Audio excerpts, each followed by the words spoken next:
Mercedes-Benz vans.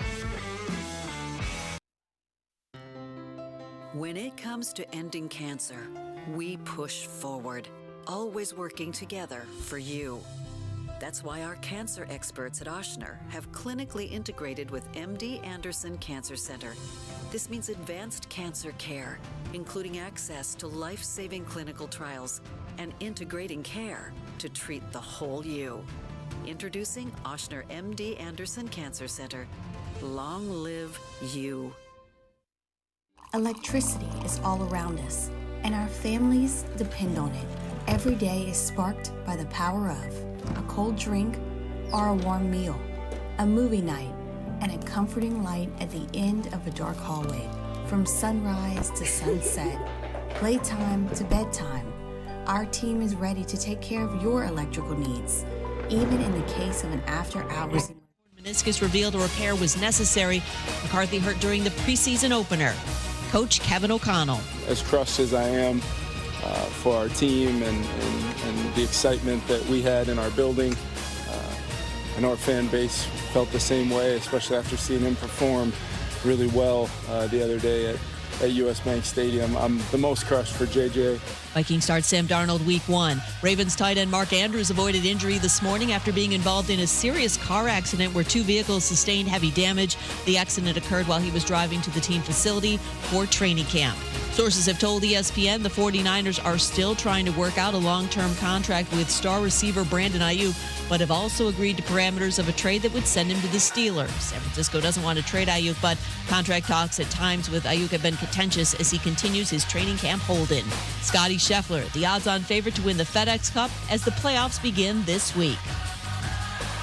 Hey, it's your resident Super Bowl champ, Chris Candy, coming up Thursday. I know Bengals fans are mad at me about my take about their franchise. I'll tell you why I'm right, though. It's Unsportsmanlike, 6 a.m. Eastern, right here on ESPN Radio, ESPN2, and ESPNU. Matt Moscona. I'm very important. After further review. Say it one more time. After further review with Matt Moscona. And here we go. Live from the Mercedes-Benz of Baton Rouge Studios. That's right.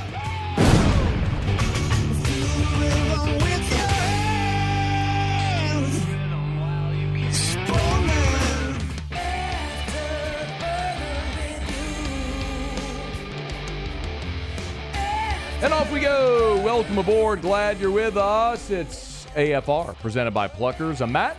Love you, Matt. Paul O'Neill. They're chanting Paul O'Neill's name.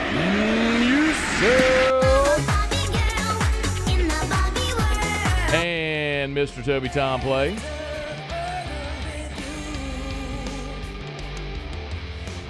All right, we're here. Glad you are as well. Get out there, make it a good one. Oh, by the way, it's hump day.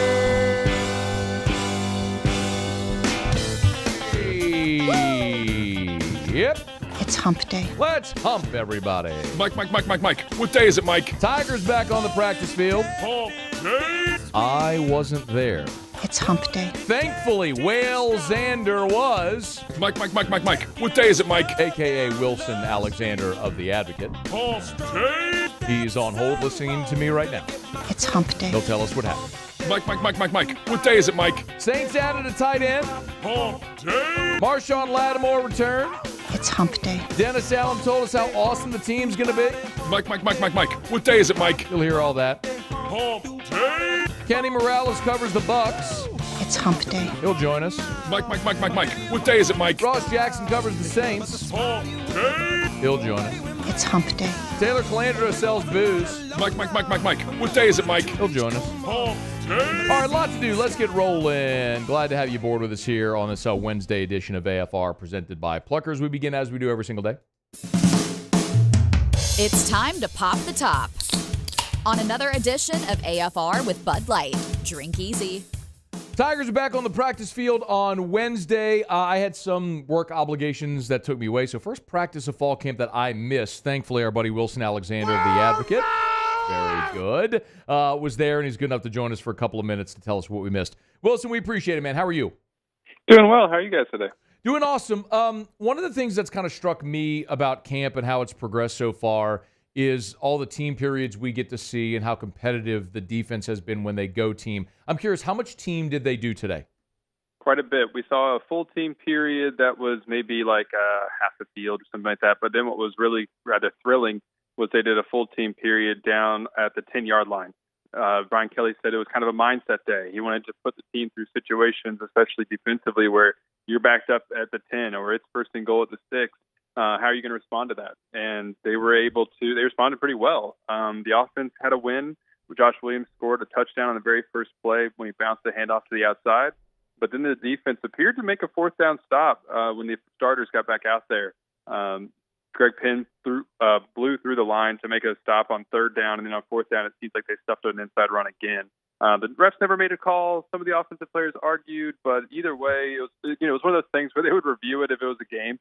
But it was certainly a moment where the defense bowed up like it needed to, backed up against the goal line. Wilson, do you see what I've seen at all the practices where when they go individual, it feels very heavily weighted toward the offense? When they go team, it's more of a fair fight, maybe even the defense winning more than their share?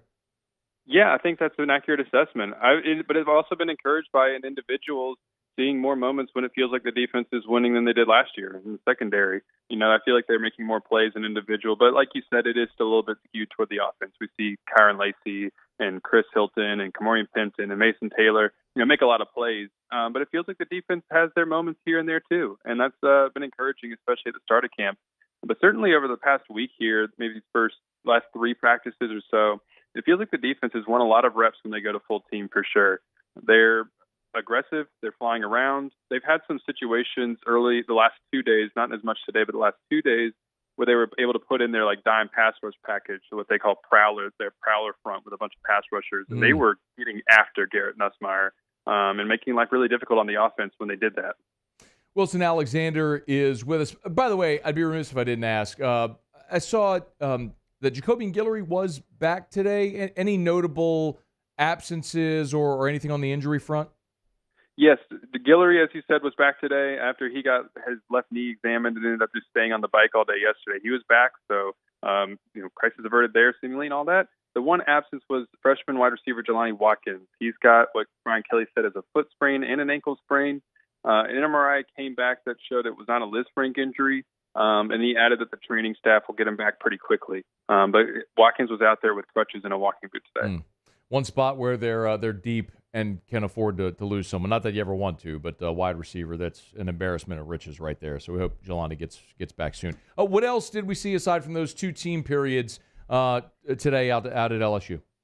That was the main thing. There was some one-on-ones, some individual periods, like the offensive line and defensive line, going after it in one-on-ones a little bit. Had a lot of competitive reps there. One thing that was kind of interesting was Tyree Adams was taking some left guard snaps in the one-on-ones, and hadn't really seen that much of him doing that. I think he's mostly been at left tackle. But how Brad Davis likes to cross-train, and he at least was getting a few snaps there. But it was mainly those team periods. We were only out there for maybe an hour or so today, and those really provided the highlight. There in one of the earlier team periods, it looked like Garrett Nussmeier threw a touchdown to Kyron Lacy, but there was a delay of game, so there was something that they were trying to get cleaned up.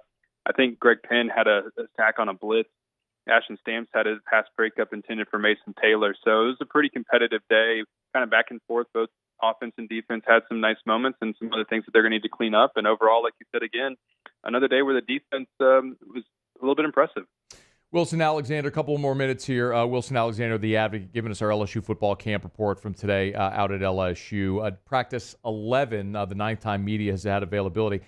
Wilson, after practice, Brian Kelly met with reporters. I know you asked questions about both safety and punter. What was the impetus for asking the safety question, and what did you think of Brian Kelly's response? Impetus was just that we haven't asked him about the safeties yet this camp, and they've obviously got 2 new guys back there currently with Jardin Gilbert and Jordan Allen. Jordan Allen would be a first-time starter in the SEC if this sort of holds the way it is so far. And just wanted to know kind of what he thought about them. And his answer was interesting, where he said they had concerns about communication coming into preseason camp from that position, but that he's, in Kelly's words, been pleasantly surprised by that aspect of things. What they got to continue to shore up is some of the tackling up there, which we saw was an issue at times last season. So that's something that they're going to really have to fix. He said whenever, players get to that second, third level, they got to make sure that those safeties are coming up to basically erase mistakes that get made up front. If somebody is out of position, if they lose their gap integrity, that those safeties can come up and make those plays. That's kind of the next thing at that position. But right now, through camp anyway, we've seen Jordan Gilbert and Jordan Allen be those starters with Major Burns at the star. There hasn't really been any changes, but he also noted that they're trying to get the young guys like Deshaun Spears and Kylan Jackson a lot of snaps to get them up to speed in case they were needed to go into a game or LSU ever wanted to make a change.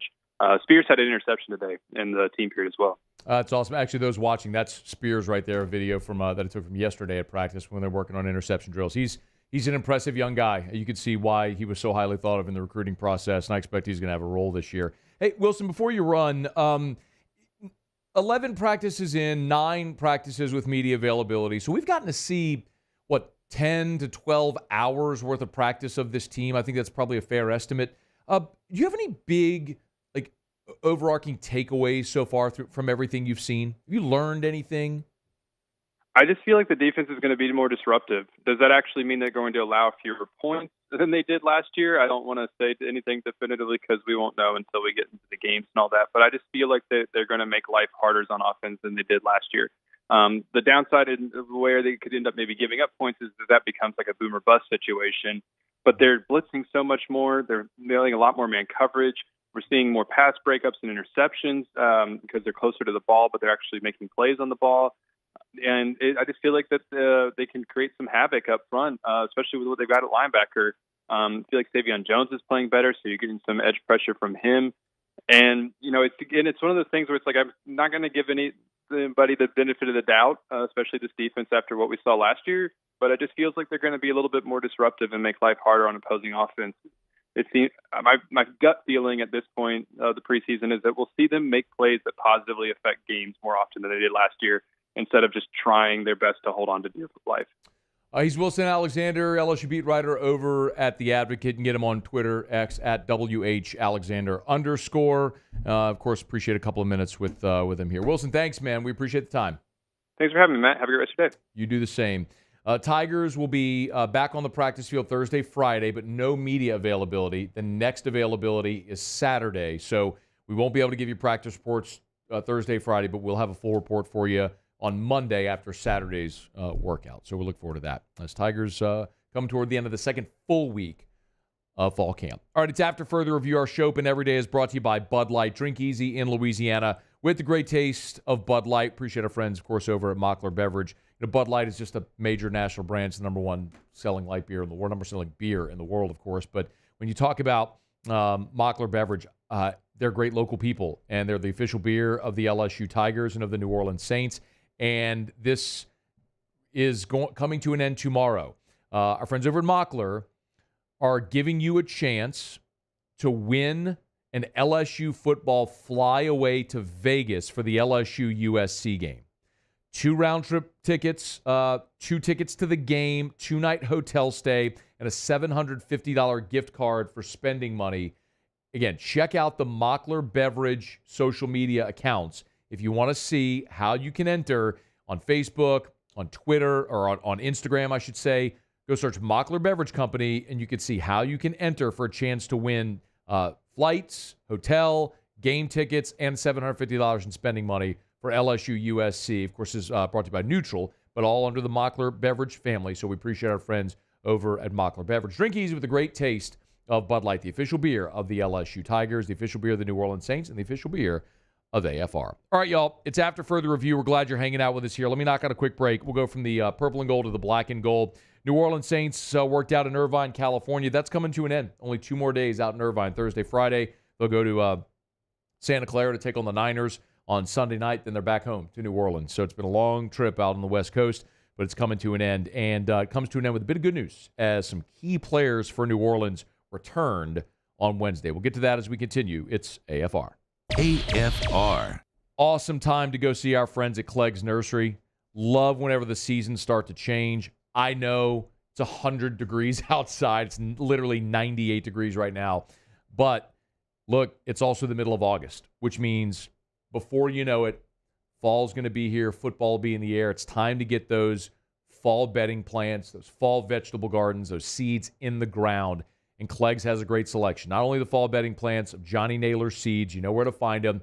Any of the 4 Clegg's nursery locations. It's so cool. Whenever they get new shipments in, they're so good about posting them on social. Like, check out their Facebook page. They got tons of new fall bedding plants ready to go in the ground. A lot of those dark greens, the oranges, the browns, those earth tones that are so popular in the fall. We're starting to change seasons. It's a great time to get by and see our friends at Clegg's Nursery. They got Buckbusters as well, getting those deer plots out. Go see our friends at any of the 4 locations. Buy local, shop local. Tell them I sent you. The Clegg's Nursery. I've been doing business with Luba for 25 years. They're dependable, trustworthy. It's just the attention to detail with our clients. Our folks have years and years of experience. They're highly trained professionals, but many companies have that asset. What I'd like to think makes Luba a bit different is that we use those talents in a way that truly is dedicated to serving the needs of the folks who depend on us. Bayou Ford has the new inventory to get you in a new Ford truck or SUV today, or customize your next vehicle just the way you want it. All new Bayou Ford vehicles come with a 1 million mile powertrain warranty. The crew at Bayou Ford is going to do right by you. It's no secret, the best oysters in Baton Rouge are at Jolie Pearl Oyster Bar. Enjoy mouth-watering South Louisiana flavor and oysters from all over the country. And don't forget our nightly drink specials.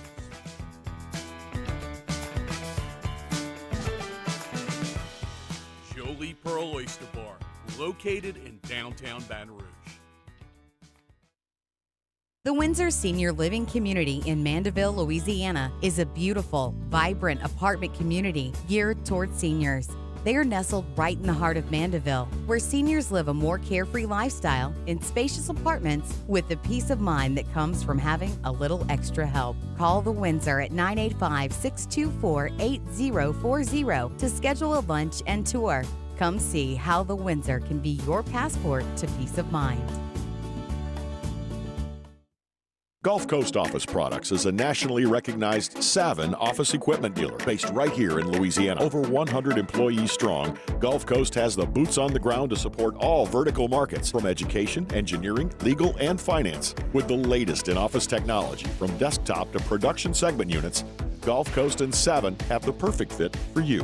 Call 225-756-2644. That's 756-2644 for Gulf Coast Office Products. There it is, the extra mile, on the border of expected and extraordinary, for those willing to go further, like vans customized for work or play, with safety and tech to keep you connected, supported by a 5-star sales, service, and finance team, and backed by the 1-star you know. So go the extra mile. It's never crowded, because so few have what it takes to go there. Mercedes-Benz Vans.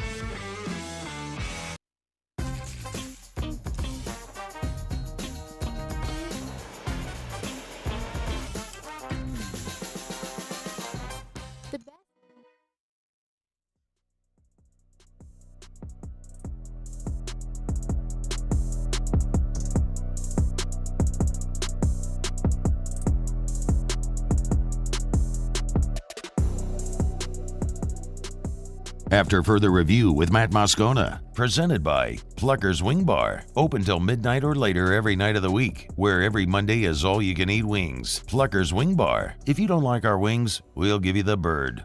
Day 16 out in Irvine for the New Orleans Saints, and some interesting notables here. Nick Underhill, after practice, noted Alvin Kamara was out there in uniform, left early.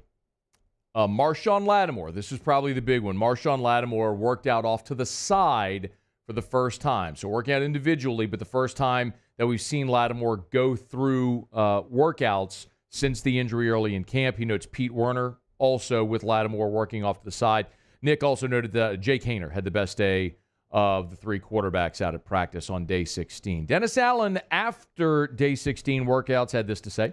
I thought today was a lot of really good work. Bunch of situations, 2-minute, red zone, some move the ball stuff. The offense did some good things early on, and then I think the defense kind of responded a little bit as the practice went along. I think the best thing, about all this work is I think all of our guys are competing extremely hard, and I think has to be a foundational piece for our football team this year, is just that competitive nature, and so I'm pleased with what I'm getting out of that. Again, we had the officials out here, and there's a few things that need to be cleaned up, and yet I thought for the amount of plays that we ran today, I thought it was relatively clean. So Marshawn Lattimore out there, significant news for the New Orleans Saints, and Kool-Aid McKinstry. If you want to spin a positive of the Lattimore injury, and he was injured on July 26th with the hip flexor, so it's been 19 days, so nearly 3 weeks since we've seen Lattimore. He's been out there, just in warm-ups, and that's essentially it, just watching. First time he's done work in 19 days. If you want to spin it to the positive and look for the good sign, with Lattimore out, that has given Kool-Aid McKinstry tons of opportunity to get first-team reps, and he flashed on Saturday in the preseason game against Arizona, and it gives you even more confidence about what you have at that position. You're going to have to make a decision after this season about Paulson Adebo and what his future is going to be. Of course, Alontae Taylor has filled a lot of different roles, both on the boundary and the nickel packages, but even potentially at safety. So you're going to have some decisions to make about the future of that position. Marshawn Lattimore's future, we all know. But this has been an opportunity for 3 weeks in camp for Kool-Aid McKinstry to get more reps than he otherwise would have. So you know what Marshawn Lattimore is when he's healthy and he's on the field. I don't need Marshawn Lattimore getting every rep in training camps. Training camp. Why do you keep saying camps? In training camp. I just need Marshawn Lattimore there week 1 when the Saints play the Cardinals. For Carolina. Why can't I speak words right now? Week 1 when the Saints play Carolina, the Panthers. They played the Cardinals this past Saturday, and Lattimore was not there. McKinstry was and played pretty well. So we'll keep an eye on that. There's one other personnel note. The Saints brought back tight end Mason Fairchild today. The corresponding move is they waived rookie defensive tackle Kyler Baugh. So this has been such a topsy-turvy camp at tight end. Remember, Fairchild signed with the Saints on August the 3rd. There was one of 2 tight ends they signed as they were kind of trying to restock the room because you had injuries. You're still waiting to get Juwan Johnson back. And after just 4 days, though, they waived him. He's the undrafted rookie free agent out of Kansas. Had a good college career, by the way. Well, Wednesday, they brought Fairchild back with, of course, Juwan Johnson still out recovering. One of the things that Ross Jackson told us early in the week is that on Tuesday, that Foster Moreau had his best day probably of training camp on Tuesday. So that's really encouraging as you continue to get more reps in the new offense. But as you continue to look at how that tight end position's going to play out, I know Dallin Holker is someone that a lot of people are high on. We've talked plenty about him. The Saints made a big investment as an undrafted rookie free agent coming out of Colorado State. I think Dallin Holker makes a lot of sense. Just when you look traditionally at what Clint Kubiak's offense calls for at tight end, it's not Taysom Hill. It's not Juwan Johnson. It looks more like Foster Moreau, a more prototypical tight end, like George Kittle, like Kyle Rudolph.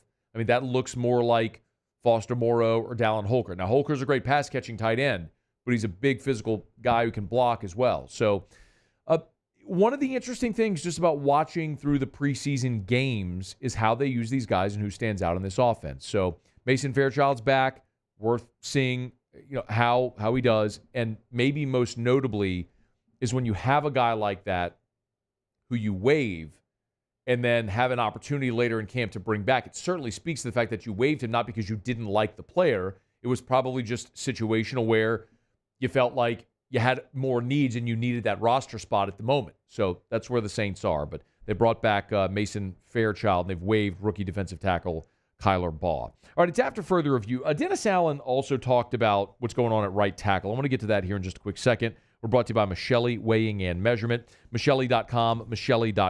With more than 30 offices across a dozen different states, if you weigh or measure something, Michelli sells, services, and rents the products that you use to weigh and measure. Hey, look, if you need your precision measurement devices calibrated, why pack them up and ship them off to Chicago or another city?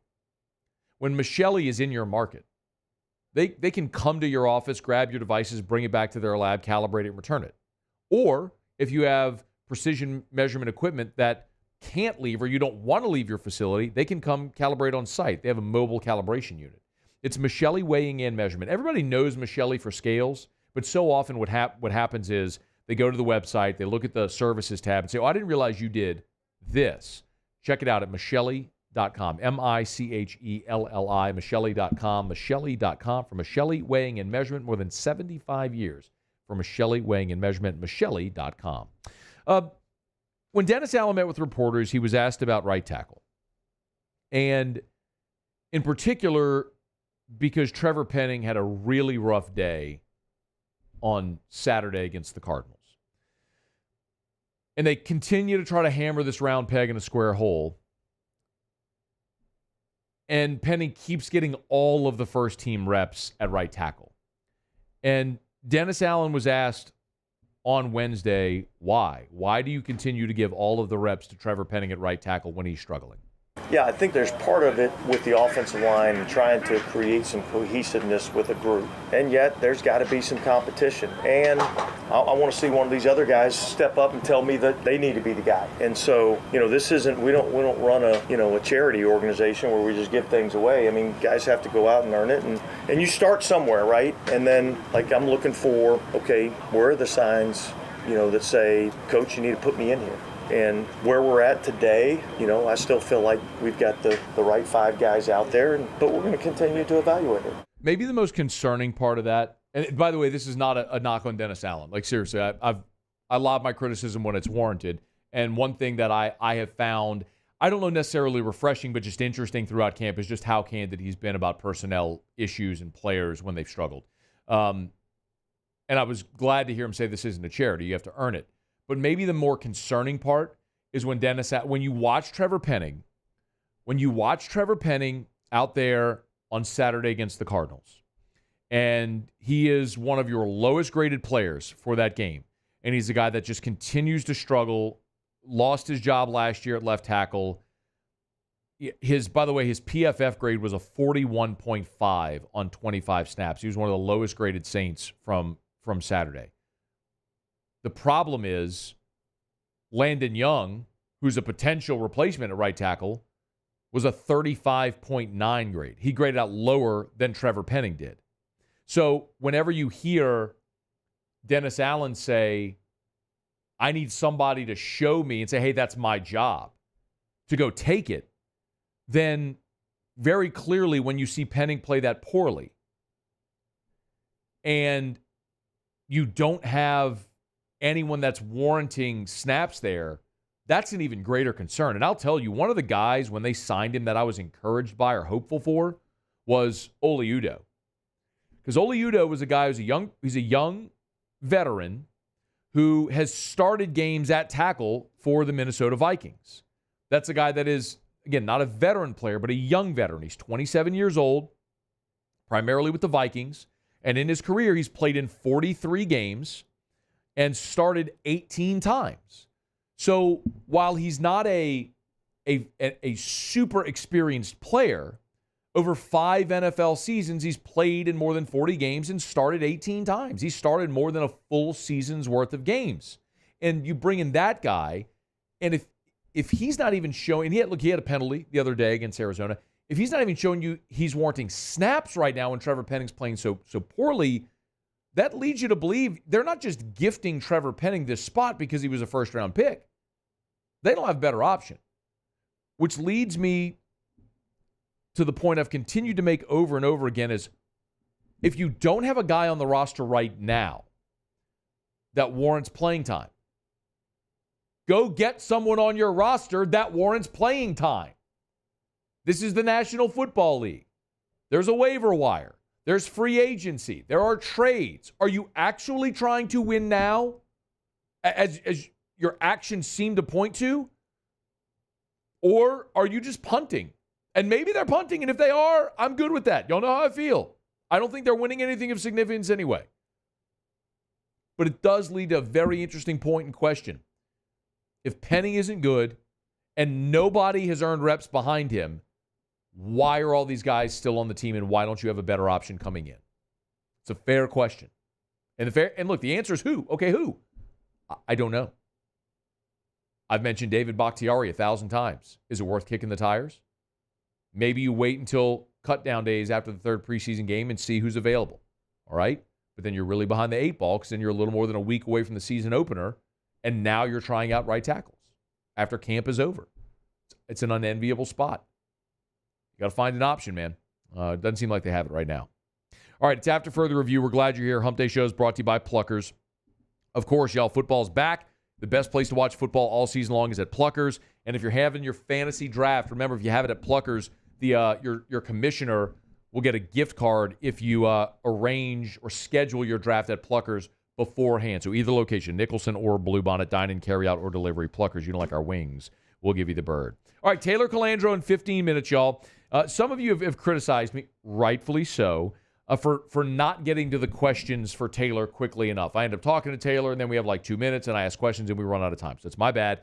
I'll try to get to the questions earlier today. So get them in, line them up, email us, tweet us, text us in the 225-396-4400, 396-4400, 396-4400. Lots of ways you can get your questions in for Taylor. That's coming up. Around the SEC is next. AFR. When I tell you about Duplessis Builders, I keep telling you about how they offer a 10-year workmanship warranty when the industry standard is 1 year. Building a pool, the industry standard on workmanship warranty is 1 year. Duplessis is 10 years. How? Well, they take the time to do it right. Excavation is a process that they'll wait 2 to 3 days and then shoot gunite. It takes 21 days for gunite to cure. That's the curing requirements for concrete. They will not move on until the next phase, until that 21 days has passed. That's how the product will last longer. They will not rush the process. Then they go to tiling and coping, which has to cure for 2 weeks before they add water. So they're not going to plaster before then. They take the time to do it right so their product lasts. They're very upfront about it. You want a quality, beautiful product, you want DuplessisBuilders.net. Check them out online, DuplessisBuilders.net.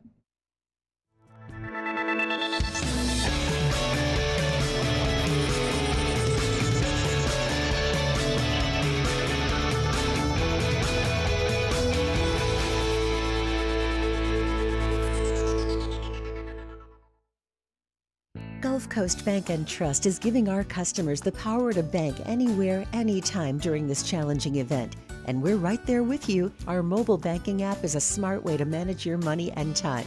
Gulf Coast Bank and Trust, the bank that cares about you. Farming is a way of life for us. It's not something we get up in the morning and dread going do. It's just something we go to bed at night looking forward to getting up to go do. John Deere equipment is what we as farmers strive to have. So it's in your blood, it's in your veins. It's just a part of who you are. Green is what we want to be in.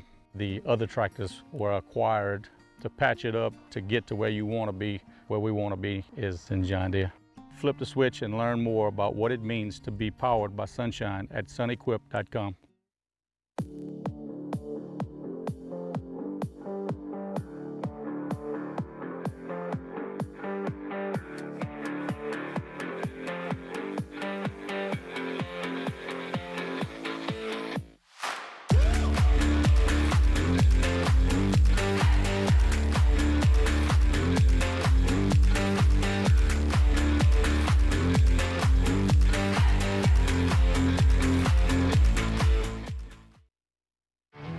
There it is, the extra mile, on the border of expected and extraordinary, for those willing to go further, like vans customized for work or play, with safety and tech to keep you connected, supported by a 5-star sales, service, and finance team, and backed by the 1-star you know. So go the extra mile. It's never crowded, because so few have what it takes to go there. Mercedes-Benz Vans. Breck teamed up to reimagine your parks, and you imagined big. With your help, we went to work, creating 12 beautiful community parks across the parish. A family-sized water park, miles and miles of trails, and parks just for your dogs. There are more places to splash, to explore, to run wild, and even soar. You imagined, we delivered. Gold. Breck, your #1 park system in the nation. Jerry and Benny Payne began Central Plumbing Company out of their driveway in Tanglewood subdivision. 50 years later and 4 generations down the road, we continue to serve Baton Rouge and the surrounding areas for all of their plumbing needs. Residential, commercial, industrial, or hospitality, Central Plumbing is here 24/7, 365. We want to thank our customers.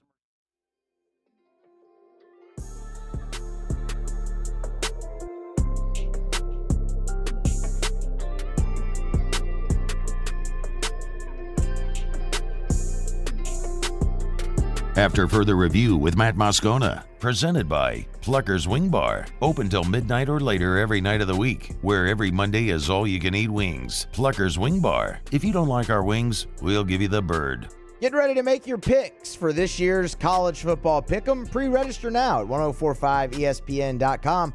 Weekly winners will be entered to win a 2-night stay at Beau Rivage, and the first place season-long champion will receive a 75-inch 4K flat-screen TV and soundbar. It's the 2024 Twin Peaks College Football Pick'em. A preseason All-America team is out from ESPN. Run through this quickly, and I don't think you should care dramatically about the ESPN preseason All-America team. What I care more so about is the postseason All-America team nationally.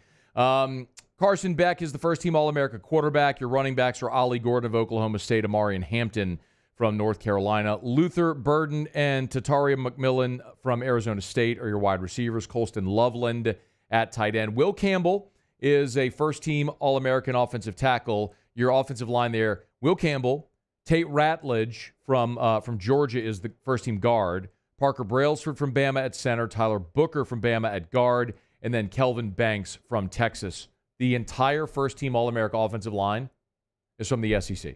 Now, I would say about Parker Brailsford, and I know there's been a lot of conversation about this, in particular me, and nobody should take anything that I say about Alabama, or nobody will take anything I say about Alabama with an ounce of objectivity because of how I've behaved this offseason, and I'll own that, and I love it. But if you do believe that I have any ounce of objectivity in me, I am not sold on Parker Brailsford as Alabama's starting center. I know he played 15 games last year at Washington, 13 at center, 2 at guard. And that was the Joe Moore award-winning offensive line. However, we saw what happened with that Washington offensive line when they went against a legit defensive front in Michigan, and they got absolutely manhandled in the national championship game. And Brailsford is small. He's 6'2", 275. I don't believe that holds up in the SEC. He may prove me wrong, but remember, they had Seth McLaughlin, who's a fifth-year senior, who transferred to Ohio State, and then DeBoer brought in Brailsford. So we'll see how that goes. They have him as a first-team All-American at ESPN. There's a lot of hype around there. I'm telling you, every accolade that Washington offensive line got a year ago proved to be bogus when they went up against Michigan, because if you were the best offensive line in America, you wouldn't get the absolute holy hell beaten out of you for 60 minutes without a semblance of a fight, and that's what happened in that national championship game. So we'll see. And outside of that, what does Bama have? I don't know, but that was the offense. Defensively, Harold Perkins did make the first-team All-America team as a linebacker, preseason All-America first-team linebacker for Perkins. The write-up was, after considerable debate about where Perkins should play, he will return inside while also moving outside and rushing the passer on third down. 6'1", 225-pound junior, had 7.5 sacks as a true freshman in an edge rusher role, moved inside as a sophomore while his sack numbers dipped somewhat. He matched his freshman total with 13 TFLs. Wherever Perkins lines up, quarterbacks have to be wary of him. Brian Kelly, when he met with reporters, was asked about rushing the passer and the progress they've made and how they've been able to make that impact. And he gave a hat tip to the new assistant coach that really nobody is talking about, that maybe we should be talking more about. He's outstanding at what he does. He's a great technician, great teacher. You know, he has those guys the whole day. As you know, we brought in 2 defensive line coaches for that purpose. To be a really good defense in this league, you got to get to the quarterback. And so, you know, I felt it was important that we brought in somebody that was really good at, you know, teaching pass rush and being specific at that. And Kevin's the best in the business, and it's starting to show itself in the teachings on a day-to-day basis with our ends, and it's starting to show itself. That would be Kevin Peoples, the new defensive ends coach who, again, we've talked so much about Bo Davis. We've talked about Blake Baker. We've talked about Corey Raymond. We've barely said a word about Jake Olson and about Kevin Peoples.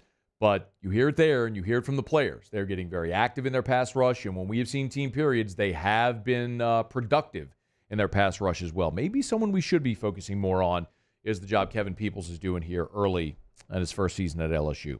All right, we're brought to you by Parish Restoration, parishbuilt.com. Tell you every day, I have for years. The patented non-toxic dry fog, kill mold, remove odor. Our buddy Jim Woodworth is now combined with my partners over at Parish to create Parish Restoration, all under one umbrella. Go to parishbuilt.com, parishbuilt.com. Hit the restoration tab. You can get all the info, the contact number, everything. If you have mold, think you might, Parish can help. It's going to be more cost-effective. It's going to be more efficient. You think you have mold in your home?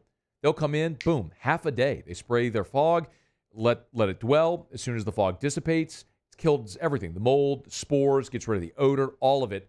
And it's easy. You're not cutting sheetrock or pulling up carpet or anything. It's easy. It's efficient. It's cost-effective. It's Parish Restoration. Go to parishbuilt.com, parishbuilt.com for Parish Restoration. By the way, they do a ton of work in the New Orleans area. So it's not just a Baton Rouge company. They're all over Louisiana, but a ton of work in New Orleans. So give them a shout at Parish Restoration, parishbuilt.com. Okay, Taylor Calandro coming up here shortly right now. Let's go around the SEC. Around the SEC, bringing you the biggest news from the nation's best conference, the Texas Longhorns. Confirmed now, Texas has suffered its second season-ending injury at running back. True freshman Christian Clark has a torn Achilles tendon. This just days after C.J. Baxter, last year's starting running back, tore up his knee, undergoing season-ending knee surgery. That leaves Texas with just 3 scholarship running backs. Jaden Blue, who's played in 23 games at Texas, looks to be the starter now for the Longhorns. The Missouri Tigers. Defensive end Darius Smith will miss the season for Missouri after hurting his knee in practice this week. Eli Drinkwitz confirmed the news on Wednesday. Smith transferred to Mizzou from Georgia, where he played in 16 games over 2 seasons. 6'5", 240-pound pass rusher, was competing for the starting job with Michigan State transfer Zion Young. The Kentucky Wildcats. Kentucky running back Chip Trayanum will miss 3 to 4 weeks with a broken hand. He'll miss at least 1 to 2 games on that timeline. That news was confirmed on Twitter on Wednesday. It's significant with Trayanum being the Wildcats' starting running back going into the fall.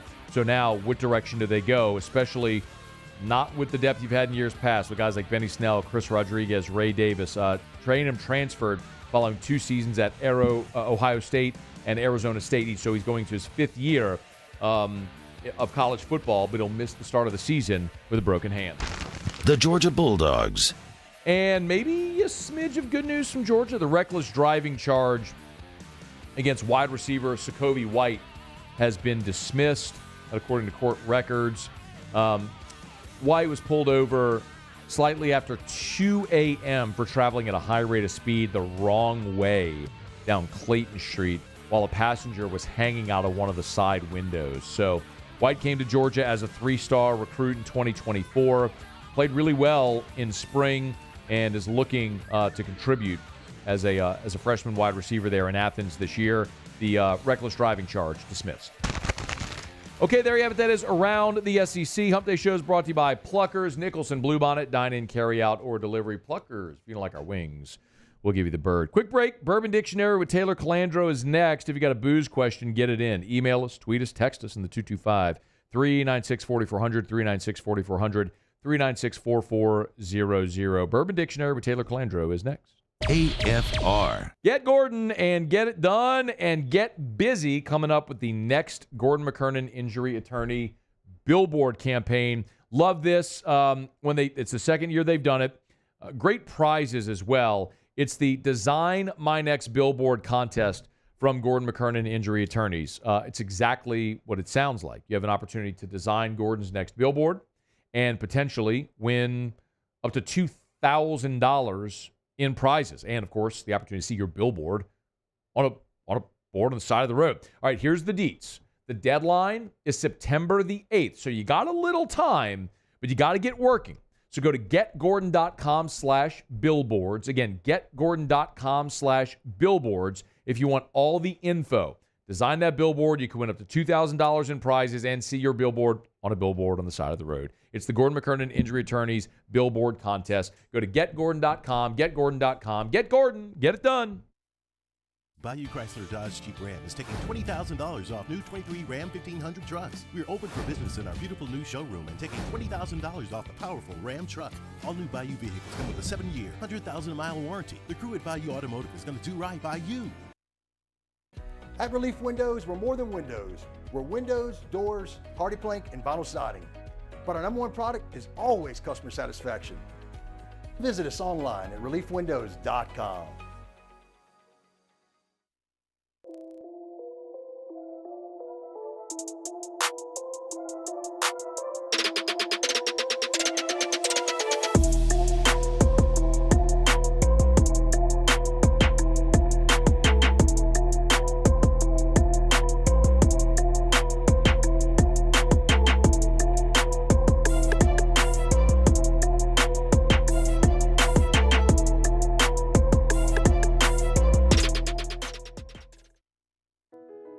I've been doing business with Luba for 25 years.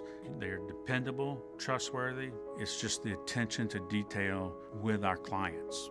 Our folks have years and years of experience. They're highly trained professionals. But many companies have that asset.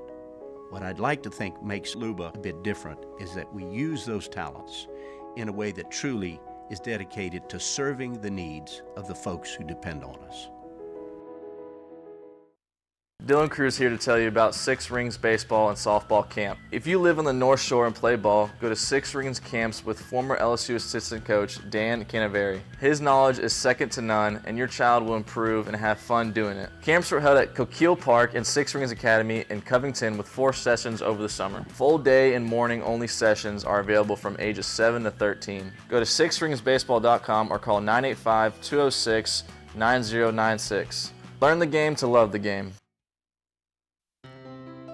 When it comes to ending cancer, we push forward, always working together for you. That's why our cancer experts at Ochsner have clinically integrated with MD Anderson Cancer Center. This means advanced cancer care, including access to life-saving clinical trials and integrating care to treat the whole you.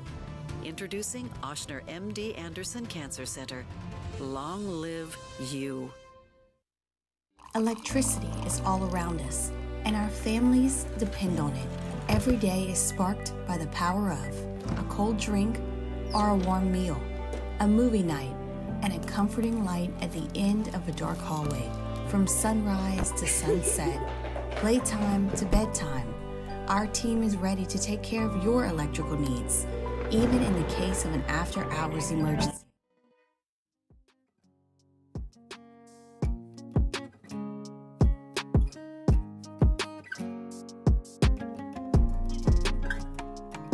After further review with Matt Moscona, presented by Plucker's Wing Bar, open till midnight or later every night of the week, where every Monday is all-you-can-eat wings. Plucker's Wing Bar. If you don't like our wings, we'll give you the bird. They're the gang with the slang. This is Bourbon Dictionary with Matt Moscona and Taylor Calandro. Wrapping up hour number 1. Glad to have Taylor Calandro here to answer all your booze questions. So get them in. Email us, tweet us, text us in the 225-396-4400, 396-4400, 396-4400. How are you, dude? I'm good, Matt. How are you? Man, I'm doing awesome. Took my brother, 2 cousins, and 91-year-old Gramps to Sazerac House on Sunday. We did a tasting and sort of education class. It was pretty cool, man. You ever done that? Yeah, I did it right after they opened. I kind of want to go back and see if they've changed anything. Because the one time I went, they opened 4 or 5 years ago. It was literally like a week or 2 after they opened. So you know what was interesting as we were going through the tasting? One of the things that the instructor told us, she said whenever you're sampling whiskey to swish it around in your mouth. And I've always been told don't do that because the alcohol is going to create a burn in your mouth and it'll numb your taste buds. What do you do? So I was taught to taste bourbon from Fred No, who was the master distiller at Jim Beam. You just get a little bit on the end of your tongue, and then you chew it up like corn. Yeah, like you mash your lips together, kind of like like that. Yeah. Chew it up like corn and just let it go down like that. Swishing around like wine, I've never heard of people doing it like that. I was surprised to hear that. I was always told that was a no-no, but then again, what do I know? Okay, I got yelled at last week. I shouldn't say yelled at, but people criticized because I talk to you, we go back and forth, and then I get to questions, and we have like 30 seconds left, and I run you right up against the clock. So is there any, I'm going to get to questions. Is there anything new we need to talk about? We have nothing really specifically, but we did get a few more Oktoberfest beers in. Okay. Gnarly Barley Fest beer, Sam Adams Oktoberfest, and I mentioned St. Arnold last week, and there should be some more coming today too. I'm not aware of. So. I don't know if I should say. Well, it doesn't matter. I'll tell you what I like. I do like that Gnarly Barley Fest beer. I think that's a good one. All right, let's get to questions. Scott Bricado asked Taylor. Oh, no, I'm sorry. That was a question about the best punter in LSU history. That's the wrong one. Do you have an opinion on the best punter in LSU history? Brad Wing. Brad Wing is a hell of an answer, and it's probably the right answer. I think maybe a little bit of a curveball here. If I'm not mistaken, Muse, please look this up. Chad Kessler was a first-team All-American punter, if I'm not mistaken, and that might be the answer. Look up first-team All-American punters at LSU. Well, the only answer me and you should have is Donnie Jones. Of course, and I am listen. Donnie went on to have the best NFL. He was a great punter at LSU, and also went on to have the best NFL career. So Donnie might actually be the answer. But if you're talking about like the most decorated, Kessler, I'm certain was a first-team All-American. Yeah, go ahead, Muse. Yeah, he was 1997. He was a first-team All-American. Look up first-team All-American punters at LSU. I'm not sure if he's the only one. Well, he's the only one that came up when I searched that, yeah. Oh, okay. And then I looked up the year. So, yeah, Okay. 1997. I'd say Donnie because he's a Catholic Cowboy. Same, but Donnie was also a great punter at LSU. Oh, absolutely. Had the walk-off in the national championship game in 2003, and then the final play of that game was a punt. Was they a ran, punt. They ran out the I was clock. there. Yep. And then, of course, he was a Super Bowl champion, had a great NFL career. So, anyway. All right, and there we go. And I just wasted time now not asking people's whiskey questions, which is what tends to happen, and then we get down this road. Punter, with the punter. It's not a bad question. It's something that's that we often overlook, but LSU's had a great run of specialists over the years. Well, they don't get talked about. What? That's why they don't get talked about a lot. I they're guess. Good. Darren Grimion asked Taylor, best toasted bourbon. I love Elijah Craig. My favorite every year is Michter's. It's really limited though, but generally my favorite toasted release every year is Michter's. They're one of the first people that were doing it, so it's really fantastic. If you can get Michter's toasted, the Michter's toasted rye also is fantastic if you can get your hands on it. Also very, very hard to get. Very hard to get, but if you get your hands on it, it's great. Greg Lehman asked Taylor, do you use Crystal when drinking nice straight whiskey? Do I use Crystal? Like crystal glasses. Crystal. I thought you were talking about hot sauce. No, Crystal. Crystal, China. Crystal. China, yes, thank you. No, I mean, we have Crystal at the house. I generally use a Glencairn, though. Same. Rose Kammerer said, ask Taylor, have you heard about a THC-infused sparkling water? She said you can get it in New Orleans. Yes, I think Lagunitas might do that, but I don't know if it's available here in the state. I'm sure there's another local that's doing it. I don't have a THC license yet, so I'm not very versed on the THC products yet. Jamie Leday asked Taylor, with winter approaching, what's a must-have in the bourbon world? With winter approaching, man, I'm going to go with something completely off the wall that I love to sip on the winter because it reminds me of the summer, and that's Angel's Envy Rye. I love to have that around the house just to sip on in the winter because it reminds me of summer, and it's whiskey. That's one. I don't typically drink whiskey over an ice block or an ice ball. That's one that I will, because I think not only does it open it up, but it makes it taste like a dessert, because it's finished in rum casks, and it's awesome. I don't know if you agree with me on that, but that's one I would absolutely put over an ice ball and drink it cold. Yes, for sure. And like I said, I like it in the winter. It gives me summer vibes. So, Trent Ritchie asked Taylor, any Eagle Rare in stock? No Eagle Rare. We had some 1792 bottle and bond. and maybe some other stuff that came in today. I've been homesick today, so I'm not 100% sure what came today. Sorry to hear that. I hope you feel better. It's all good, man. Any better? No? Getting better? COVID. What's that? I got the COVID. Oh, you got the vid? Yeah, Oh, I didn't know that was still a thing. So you didn't get tested. You're just saying you got the vid because you got the sniffles. There's some other folks around me that have gotten tested and are positive. So I'm just assuming that I have the vid. The vid. I don't know why people are still getting tested for the vid. I'm not trying to like reopen a COVID conversation with everybody. Please save your nonsensical texts and emails. I don't care. I just don't know like it's just you're getting a cold. All right, you got a cold. Whatever. Call it what you want. I mean, I've had a cold. Okay. Hey, Frank said, good show, but you're still wasting too much time with Taylor. Well, thanks. You didn't want to hear about the punters and stuff like that?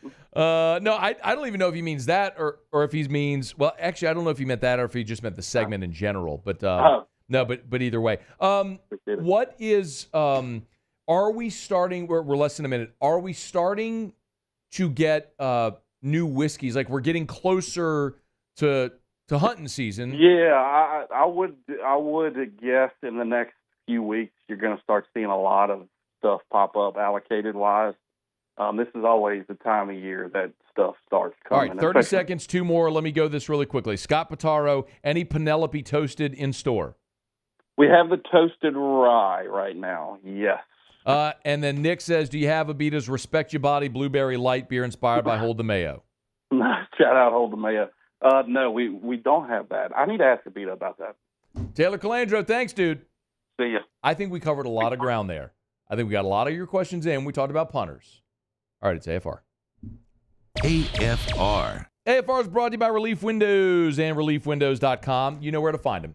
Energy-efficient replacement windows, beautiful entry doors, hardy plank, vinyl siding, they do it all. And I encourage you to do this. If you're thinking of installing windows or a new door and you don't want to just look at samples or pictures or a flip book, schedule to go in and talk to one of their associates at their headquarters, Airline Highway in Prairieville, and sit down and look at one of their 3D models. Really cool technology that they have. You know what a 3D model is. But they can show you exactly what the home would look like with that siding, with that new door. Instead of just looking at a flip book or one sample, you could see the 3D model of the home so you could see exactly what it would look like.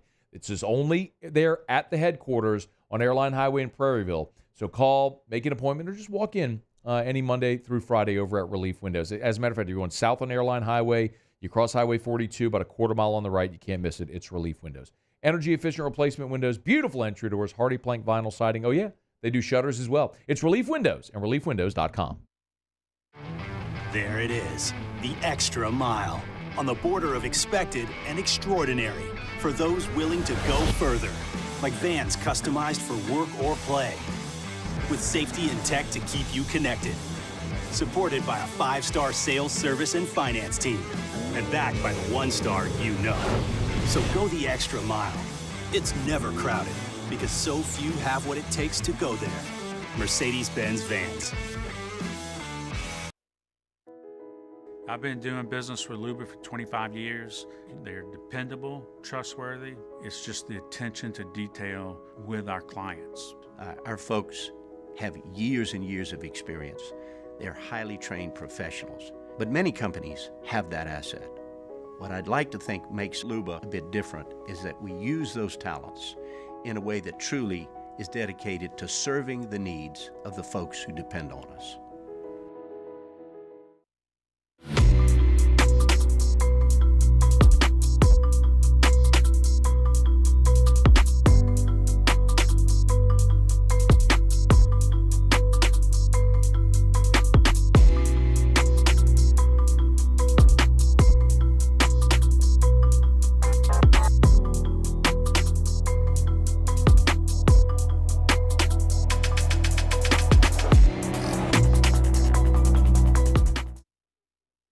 Hey, it's Matt Moscona. For years, you've heard me tell you about Insurance Network of Louisiana, helping you find better coverage for less money. But it's not just for your home and auto. They also offer commercial property. So, retail stores, professional offices like doctors, dentists, attorneys, clothing boutiques. Insurance Network of Louisiana can find you better coverage for less money. They service the entire state of Louisiana, and they're local. So call today at 293-0450 or lainsurance.net. Gulf Coast Office Products is a nationally recognized Savin office equipment dealer based right here in Louisiana. Over 100 employees strong, Gulf Coast has the boots on the ground to support all vertical markets from education, engineering, legal, and finance. With the latest in office technology from desktop to production segment units, Gulf Coast and Savin have the perfect fit for you. Call 225-756-2644. That's 756-2644 for Gulf Coast Office Products. Farming is a way of life for us. It's not something we get up in the morning and dread going do. It's just something we go to bed at night looking forward to getting up to go do. John Deere equipment is what we as farmers strive to have. It's in your blood, it's in your veins. It's just a part of who you are. Green is what we want to be in. The other tractors were acquired to patch it up to get to where you want to be. Where we want to be is in John Deere. Flip the switch and learn more about what it means to be powered by sunshine at sunequip.com.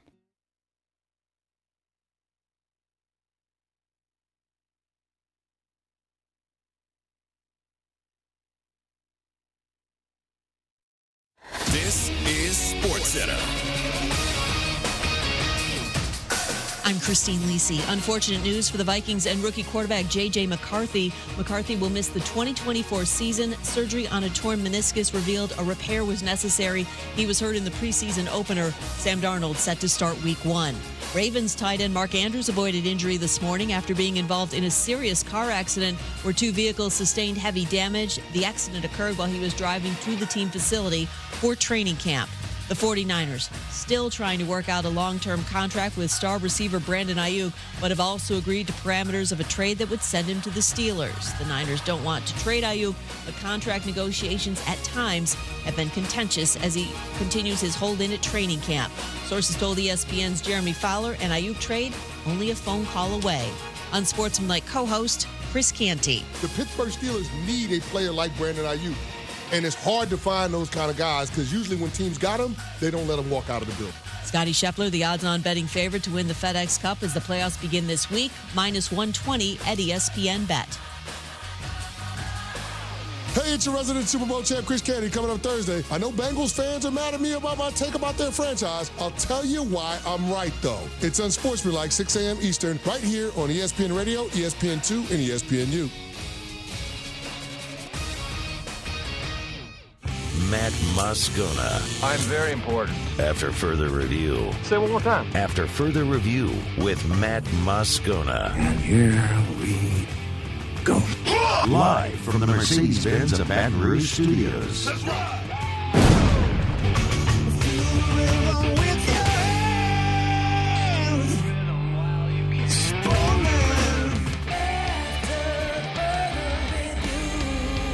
Hour 2, off we go. Welcome aboard. Glad you're with us, AFR, presented by Pluckers. I'm Matt. This is Shaq O'Neal, and I hate Matt. Paul O'Neal. They're chanting Paul O'Neal's name. Muso. And Mr. Toby Tomplin.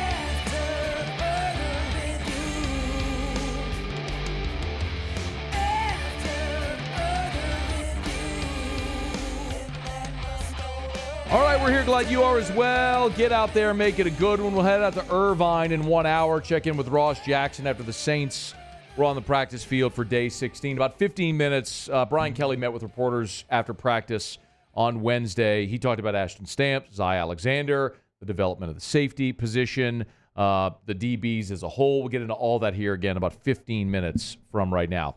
We're taking a tour this week around the NFC South, checking in with each training camp. Yesterday was Atlanta. Today we head down to Tampa. Kenny Morales, WFLA, good enough to join us for a couple minutes, talk Bucks. How are you, man? Hey, Matt, I'm doing well. How about yourself? I'm doing great. Is the expectation in Tampa that they win the division again?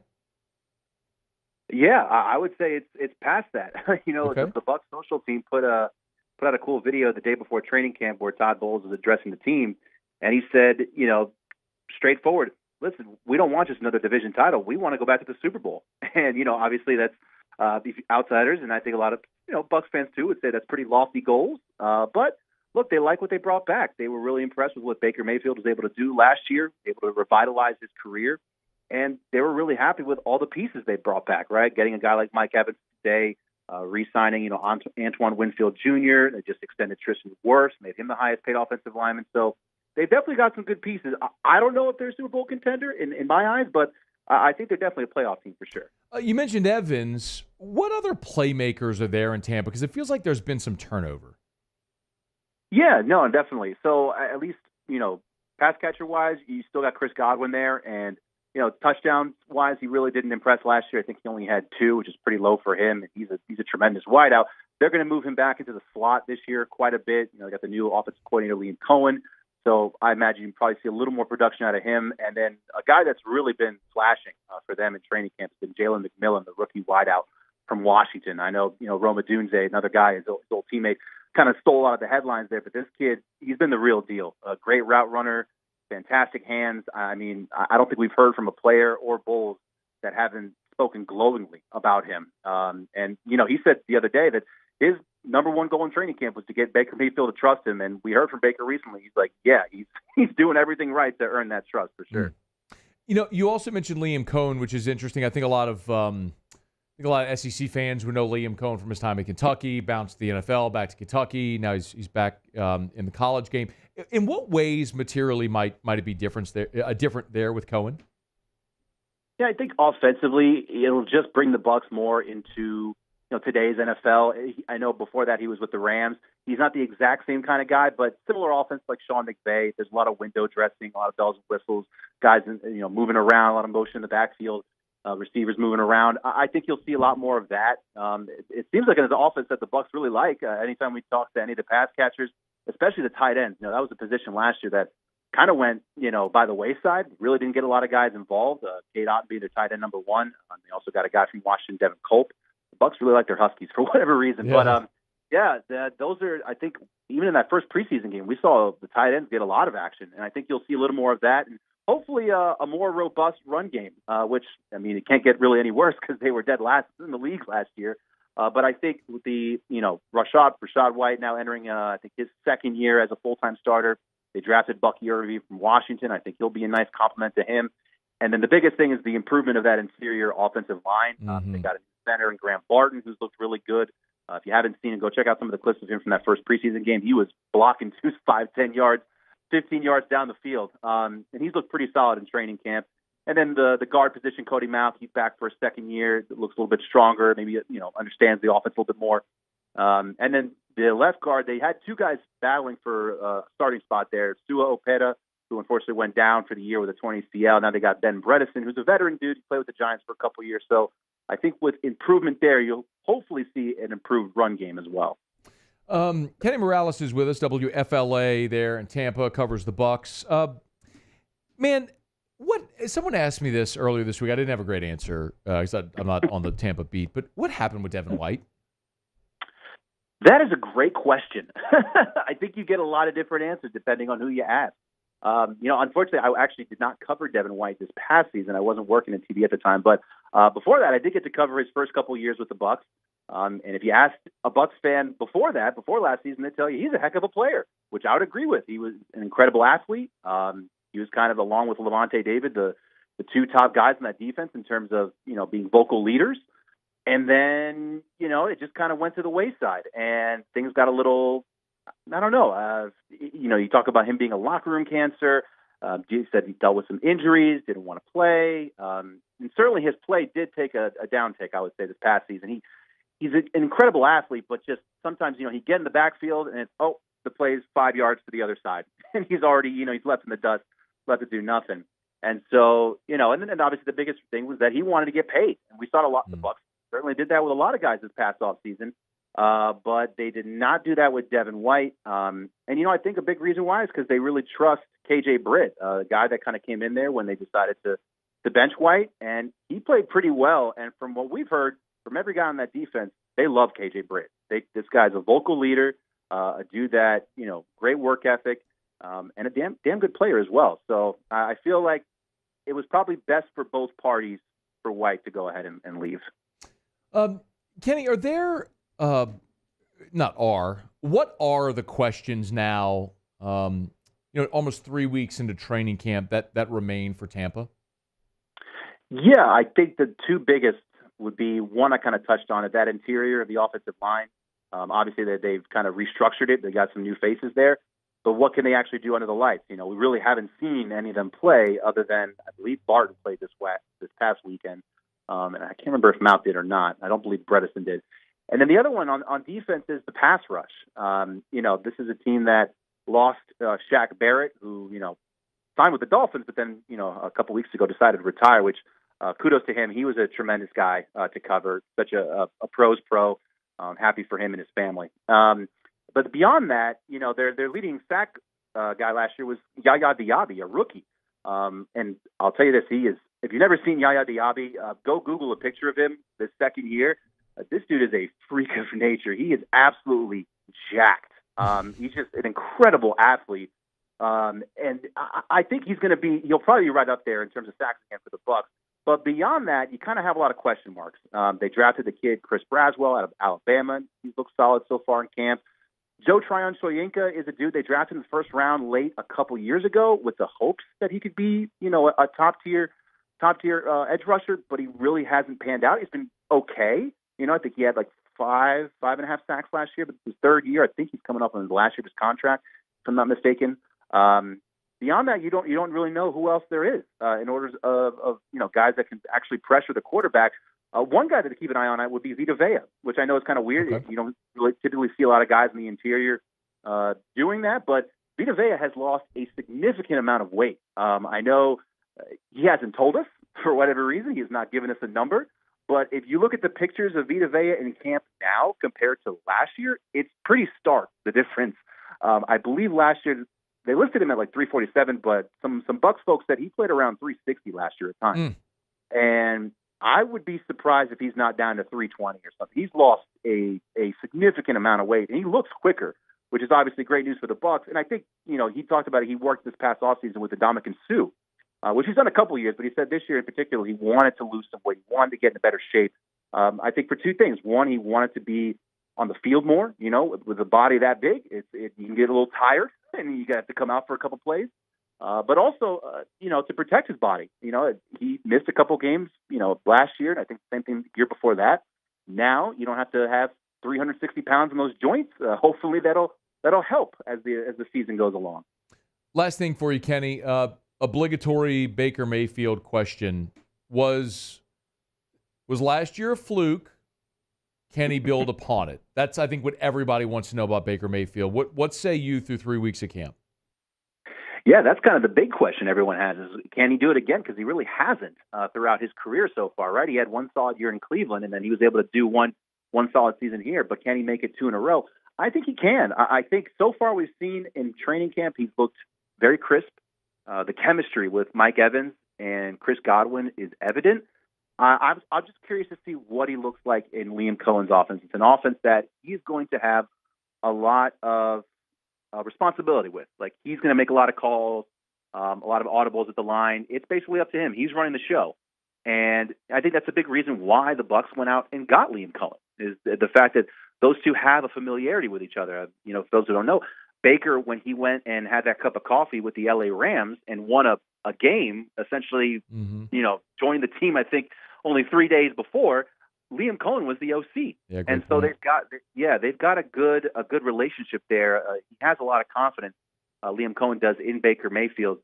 It might take some time. It did last year. And if you remember correctly, Dave Canales is now the head coach of the Panthers. It took the Bucs, I would say, about maybe mid-season to kind of get into the rhythm of things in terms of, their offense. You might see the same thing here with Cohen's offense, but I got to say, just from what we've seen so far, the offense is legit, especially with Baker Mayfield running it. And I think the nice thing is with Cohen's offense with Baker, he's not having him do too much that he's not comfortable with. He's basically looking at Baker and saying, hey, look, we know this is what you're good at, so we'll go ahead and put you in the right spots to succeed, right? You're not trying to put a square peg through a round hole. Because Baker, he's a good quarterback, but he obviously has his flaws. He's not elite. He's not Patrick Mahomes. But when put in a good situation, we've seen that he can succeed, and I think we'll see him do that again this year. Tampa has won the division 3 consecutive years. Can they make it 4 in a row and build upon that? We'll find out. Kenny Morales, WFLA there in Tampa. We appreciate it, man. Thanks for some time.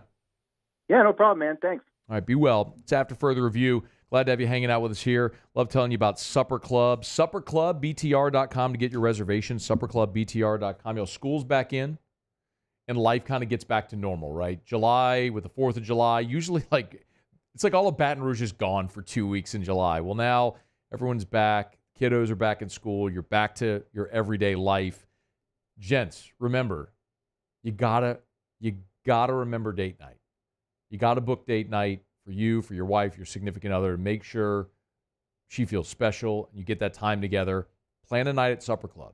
And Supper Club has so many add-ons and little extras. Like if you want a bouquet of flowers waiting at your table for her, Supper Club can help facilitate that for you. They also have drink toppers. So if you want customized cocktail experience with customized drink toppers, her picture or something like that on the drink topper, Supper Club can do that.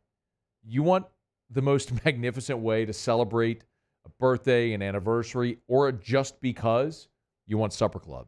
And of course, I tell you all the time about the exquisite food menu, whether you want the best steak you'll ever eat in your life, a beautiful piece of sea bass, the veal parmesan, which I still dream about it. You can find it all at Supper Club. Book your reservations, SupperClubBTR.com, SupperClubBTR.com. Remember, open seating at the bar, so if you want to pop in after work for a drink, cocktail, close in business, you can do it. Tuesday through Saturday, closed Sunday, Monday, Tuesday through Saturday at Supper Club. It's SupperClubBTR.com, SupperClubBTR.com. All right, good stuff from Kenny. We appreciate it. Ross Jackson, to start hour 3. Ross has been awesome, man. We appreciate him for 3 straight weeks coming up with us every day that the Saints are practicing to give us our practice reports while he's out there in Irvine, so we greatly appreciate that. Of course, Ross is going to be leading our coverage with LouisianaSports.net. Our coverage, our launch, just days away. We're excited to tell you about it. And Ross will be leading our Saints coverage. Hunt Palmer will be leading our LSU coverage. We've hired Chris Marler, formerly of Saturday Down South, to lead our SEC coverage to give us a footprint of the entire conference. So we're really excited, man. Launch is coming soon. We're glad to have Ross as part of our team as well. Okay, quick break. Tigers are back on the practice field today. BK met with reporters after. He was asked a lot and talked a lot about the secondary and their development. You'll hear what he had to say, and I got some thoughts when we return. It's AFR. AFR. Check out our friends over at Glow Resources. If you're looking to hire and you have those tough-to-find positions, Glow Resources, they can help. GLO, glowresources.com if you want to check them out online. GLO, glowresources.com. You know, with Glow Resources, they recruit nationwide.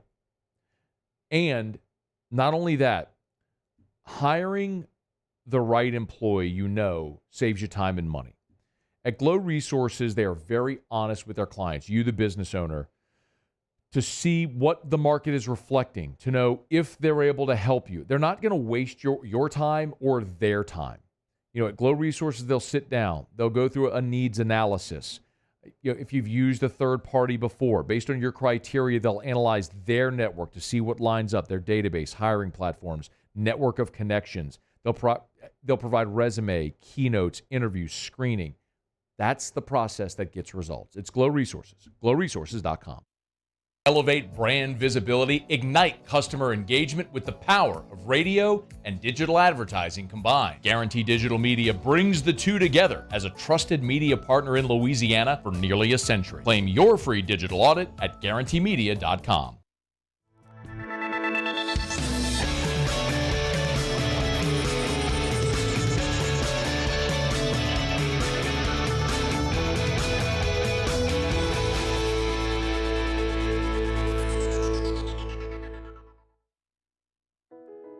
I've been doing business with Luba for 25 years. They're dependable, trustworthy. It's just the attention to detail with our clients. Our folks have years and years of experience. They're highly trained professionals. But many companies have that asset.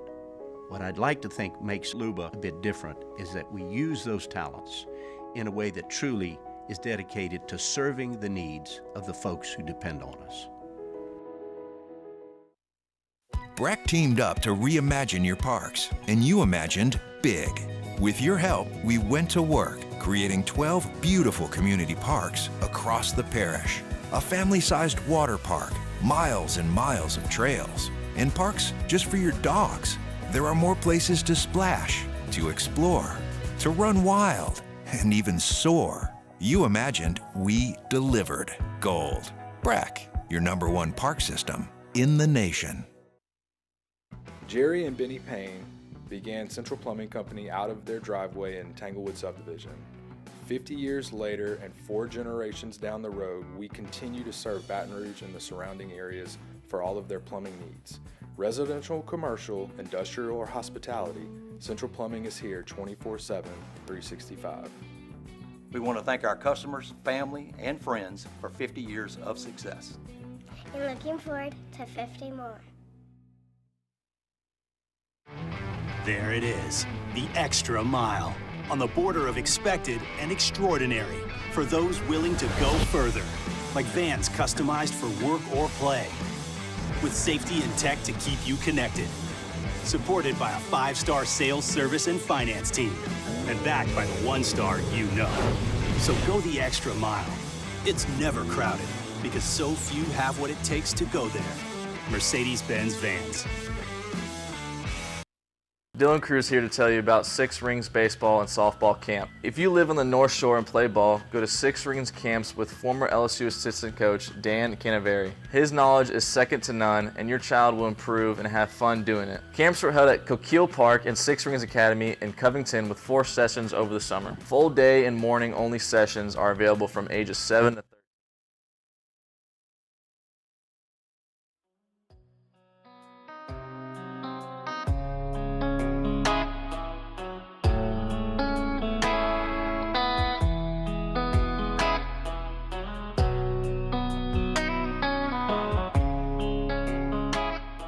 After further review with Matt Moscona, presented by Plucker's Wing Bar, open till midnight or later every night of the week, where every Monday is all-you-can-eat wings. Plucker's Wing Bar. If you don't like our wings, we'll give you the bird. We had Taylor on earlier, and someone asked about THC water.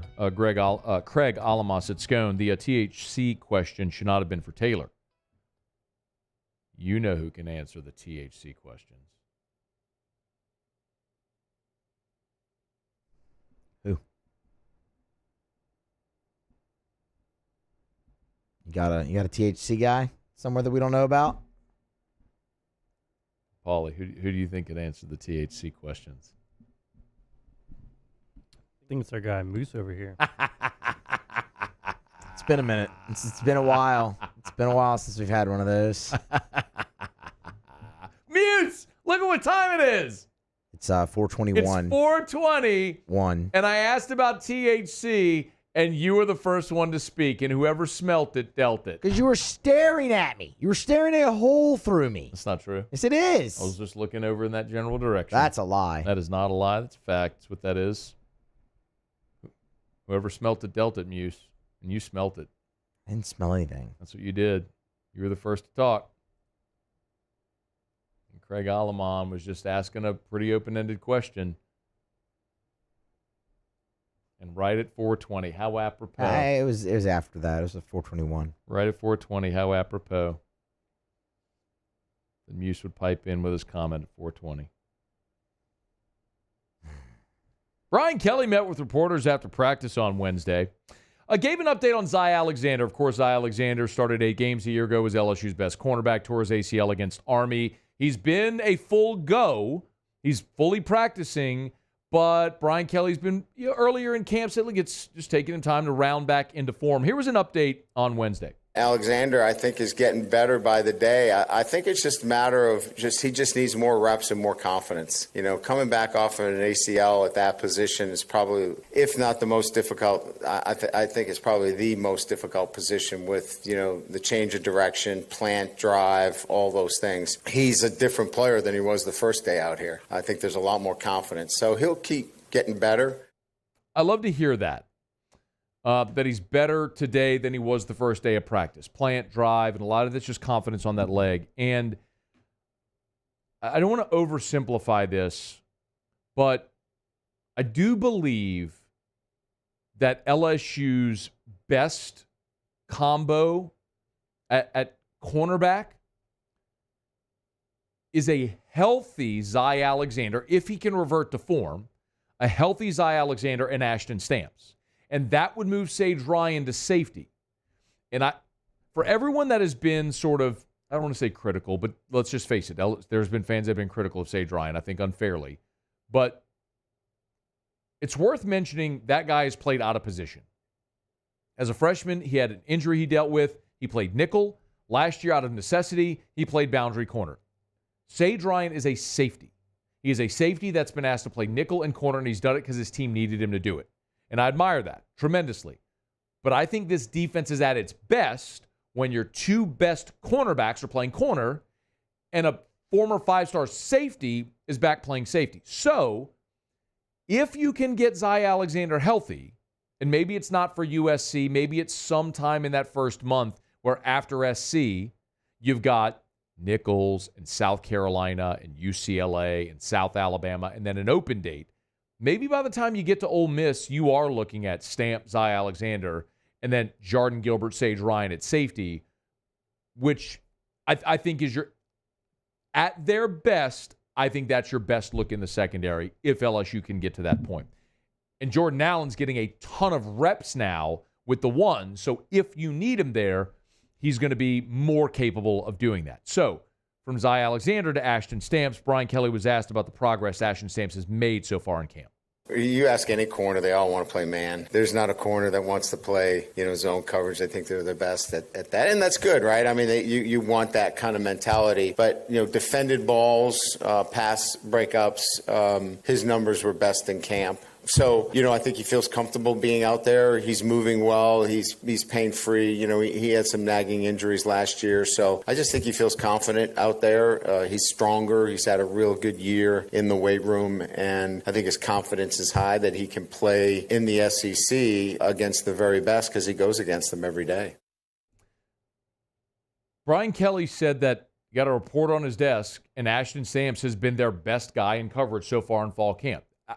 I think that maps to what we've seen and what we've talked about. I mean, Ashton Stamps and Sage Ryan have run first-team corner the entire camp, and Stamps has been really good. I told you, Stamps picked off Nussmeier at the goal line in a 2-minute drill. First day of practice, Stamps picked off Nussmeier when they double-covered Mason Taylor down the field in front of the left pylon. Stamps has had some really good plays.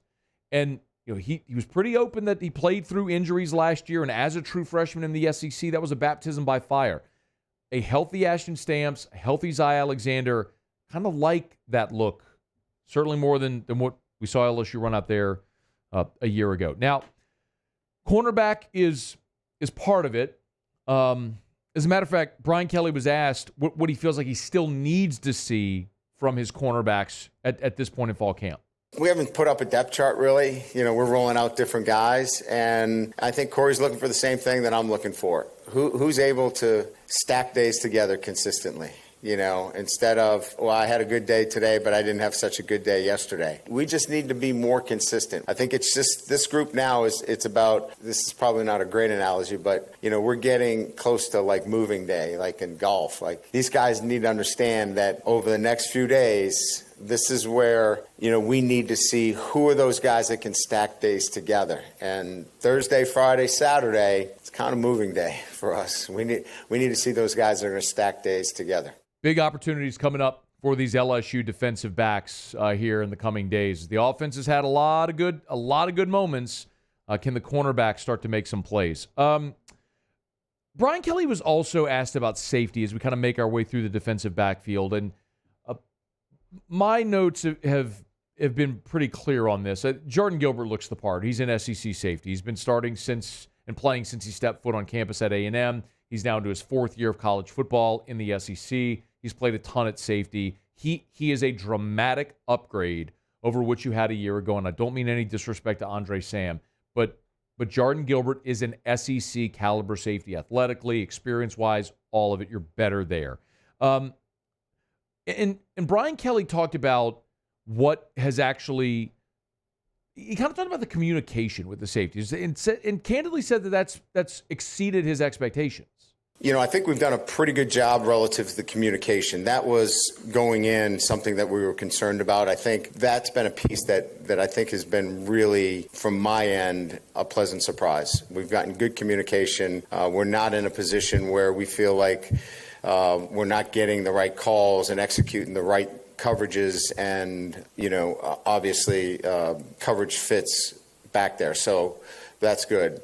The thing that has dramatically reduced from a year ago, and it's undeniable, the thing that has dramatically reduced is you don't see guys running around with their hands in the air, pointing to other guys, with defenders, with offensive players running free in the secondary. And I think a big part of that has been Blake Baker, Corey Raymond, Jake Olson, dramatically simplifying what they're doing. I mean, they're running cover 2. They're playing quarters. It's a much easier base package for them to run and understand, and then you can build upon it from there. One more from BK, so building on that, you feel good about where your corners are developing, although it's moving day. The safeties communication has been good. So what's the next step for these safeties? We've got to continue to stress them in tackling. That's really going to be a big piece for us is can we erase some mistakes up front? And when we say mistakes up front, if we cut a gap loose, if there's an issue up front relative to a run fit, can those safeties erase for us? And we're not there yet. We need to continue to evaluate that. You know, we've got a young group that we're trying to get as many reps back there as well with the veteran guys out there, Jordan and Jordan, those guys are doing a really nice job, but we got to continue to get the young guys some reps as well. That will be the next stage for us in the development of the safeties. Yeah, Deshaun Spears is in that number, and Kylan Jackson are the next two safeties that we're seeing. So you have a sophomore and a true freshman playing back there as your twos. So, yes, you got to get some of those young guys up. But I think it's also important to note, based on what Brian Kelly said there, I didn't interpret that as, when he said, we got to get the guys tackling, I didn't interpret that as they're doing poorly. I interpreted that as you got to make sure that that is a consistent part of this defense because, just quite frankly, you have questions on the defensive line, especially on the interior. So if a team pops a run, your safeties are your last line of defense, you got to be able to make the tackle. The hard part of that is Blake Baker said it this week when he met with reporters on Saturday. They only got 4 tackling days built into camp, 4 days where they're full tackle to the ground in camp. When you only have 4 days where you're going full tackle to the ground, it's hard to improve tackling when you're not tackling. Probably something we'll have to see how it develops actually on the field September 1st against USC. All right, it's After Further Review, brought to you by Evermore. Drink Evermore, y'all. Evermore.com, evermore.com. Already finished my second bottle of the day. Highly recommend you go pick up Evermore. It's a better product. As a matter of fact, my partner Richard Tilley with Parrish sent me a picture this morning with a bottle of Evermore on his desk at our Parrish office. Said that's some high-quality H2O. It is. You can pick it up at gas stations, convenience stores. You can pick it up at your favorite grocery store. Tons of retailers. If you're curious where you can find it, go to the website, evermore.com, evermore.com, EVAMOR, evermore.com. There's a store locator. Just hit the tab at the top left for the drop-down menu, and there's a find the store nearest you, a store locator option when you go to the website at evermore.com, and you can find punch in your area code, and you'll find the location nearest you. It's Evermore. You can order it on the website as well at evermore.com, evermore.com, EVAMOR, evermore.com, a natural artesian water and a Louisiana product. It's Evermore. Okay, y'all. Been good show, man. We're halfway home already. My goodness, show's flying by. Ross Jackson in 30 minutes from right now. We had Wilson Alexander with us to open the show. If you're just joining, I was not able to go to practice today. I had some work obligations, so Wilson was from The Advocate was good enough to join us, gave us our camp report. So you can go back and catch that on demand if you missed it. We had Kenny Morales in the first segment of this hour giving us our Saints. We're running around the NFC South, so we looked at the Bucs. Our NFC South camp check-in. Tomorrow, we'll look at the Carolina Panthers, so we're looking forward to that. Okay, it's After Further Review. Thanks for being here. Speaking of, could Derek Carr be done in New Orleans after this season? One national NFL reporter suggested that regardless of the contract, that could be the case and explain why. I'm not sure I see it that way, but we'll talk about it next. It's AFR. AFR. Brought to you by River City's 1 Hour Air, where they're always on time or you don't pay a dime. In the last break of the show, I just got a phone call from 752-0001. It was River City's 1 Hour Air confirming that they'll be at my house tomorrow morning between 5 and 7 a.m. To finish our install. So we had to do everything, not only the compressor, the whole unit, everything, but the ductwork also. Told you the story is a bummer last Thursday. Our AC went out in our bedroom. It was the original unit on the home all the way back to 1997, so it was time. And River City's 1 Hour Air did an amazing job just maintaining and servicing that unit for the 8 years we lived in that house to put this moment off. But it's here. Saturday, the guys were at our house to start the install. They'll finish it tomorrow, and they've done awesome work. I tell you, if you have any issues with your AC, you have to call the best. Listen, there's a lot of different companies that can do an install, and the quality of the install matters. The quality of the equipment matters. All that plays into the longevity, the life of your unit. You need the best. You need River City's 1 Hour Air. 752-0001. Bayou Chrysler Dodge Jeep Ram is taking $20,000 off new 23 Ram 1500 trucks. We're open for business in our beautiful new showroom and taking $20,000 off the powerful Ram truck. All new Bayou vehicles come with a 7-year, 100,000-mile warranty. The crew at Bayou Automotive is going to do right by you. Gulf Coast Bank and Trust is giving our customers the power to bank anywhere, anytime during this challenging event. And we're right there with you. Our mobile banking app is a smart way to manage your money and time. Gulf Coast Bank and Trust, the bank that cares about you. The Windsor Senior Living Community in Mandeville, Louisiana is a beautiful, vibrant apartment community geared toward seniors. They are nestled right in the heart of Mandeville, where seniors live a more carefree lifestyle in spacious apartments with the peace of mind that comes from having a little extra help. Call the Windsor at 985-624-8040 to schedule a lunch and tour. Come see how the Windsor can be your passport to peace of mind. When it comes to ending cancer, we push forward, always working together for you. That's why our cancer experts at Ochsner have clinically integrated with MD Anderson Cancer Center. This means advanced cancer care, including access to life-saving clinical trials and integrating care to treat the whole you. Introducing Ochsner MD Anderson Cancer Center. Long live you. Electricity is all around us, and our families depend on it. Every day is sparked by the power of a cold drink or a warm meal, a movie night, and a comforting light at the end of a dark hallway. From sunrise to sunset, playtime to bedtime, our team is ready to take care of your electrical needs. Even in the case of an after-hours emergency, the light in your life shines brighter with Mr. Electric.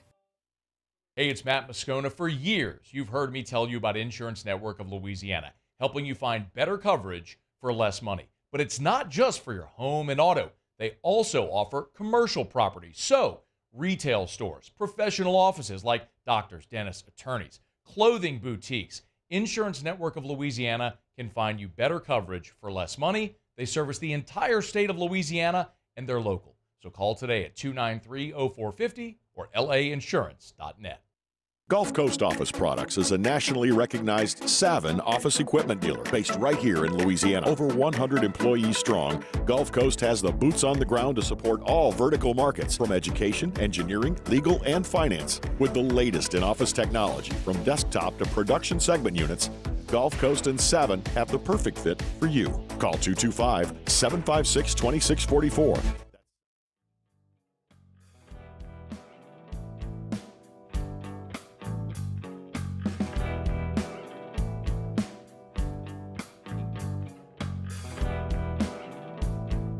After further review with Matt Moscona, presented by Plucker's Wing Bar, open till midnight or later every night of the week, where every Monday is all-you-can-eat wings. Plucker's Wing Bar. If you don't like our wings, we'll give you the bird. 104.5 ESPN and Citizens Bank and Trust are looking for the ultimate tailgate. Snap a pic of your setup and upload it to 1045ESPN.com for a chance to win a $500 Rouse's gift card. Our judges will select a winner on August 29th. It's the ultimate tailgate giveaway from Rouse's Markets, Citizens Bank and Trust, and 104.5 ESPN, Baton Rouge.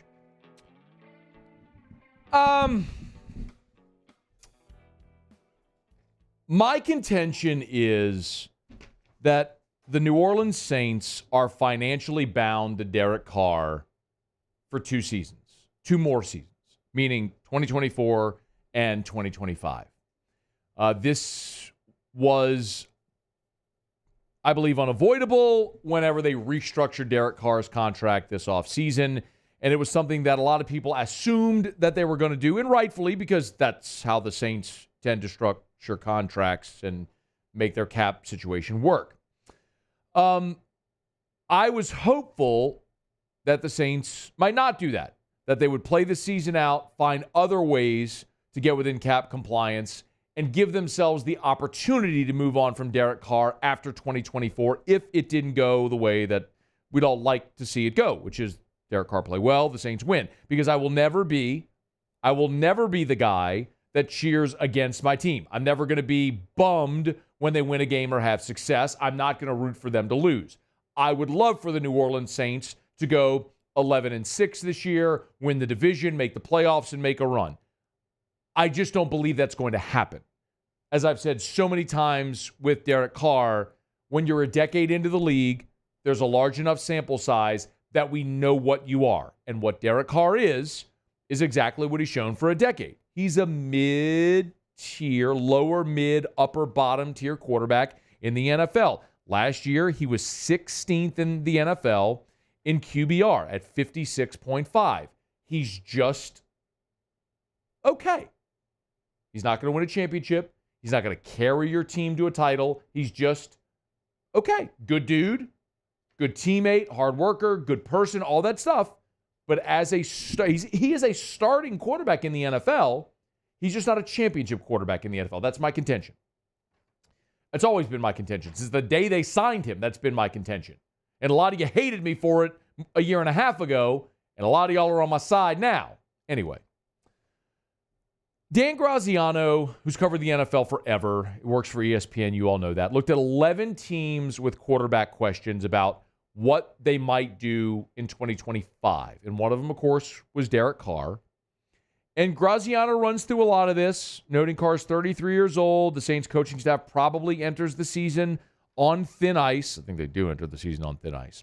He talked about the contract and how Carr's agent did a good job structuring this contract, where it's really going to be painful for the Saints if they move on after this year. But something he notes is Carr is in a solid spot regardless of what the Saints decide, and with a good season, could be in position to help dictate their decision. Okay. He notes if things completely fall apart for the Saints, sweeping changes could come. They note the most likely outcome, Saints are a fringe wildcard team and Carr's back next year. And the long shot outcome is DA gets fired, you go interim with like Spencer Rattler late in the season, and you move on from Carr. And then potentially draft Carson Beck, Shadur Sanders, someone like that near the top of the draft. Okay. Few things. Y'all know where I stand on the Saints in the draft. Would love them to draft a quarterback in round one. They've just done it once in their history. Until they do it again, I'm not going to believe they're going to do it. They did it in 1971 or 72 with Archie. That's it. It's the only time they've ever taken a first-round quarterback. That's it. That's the list.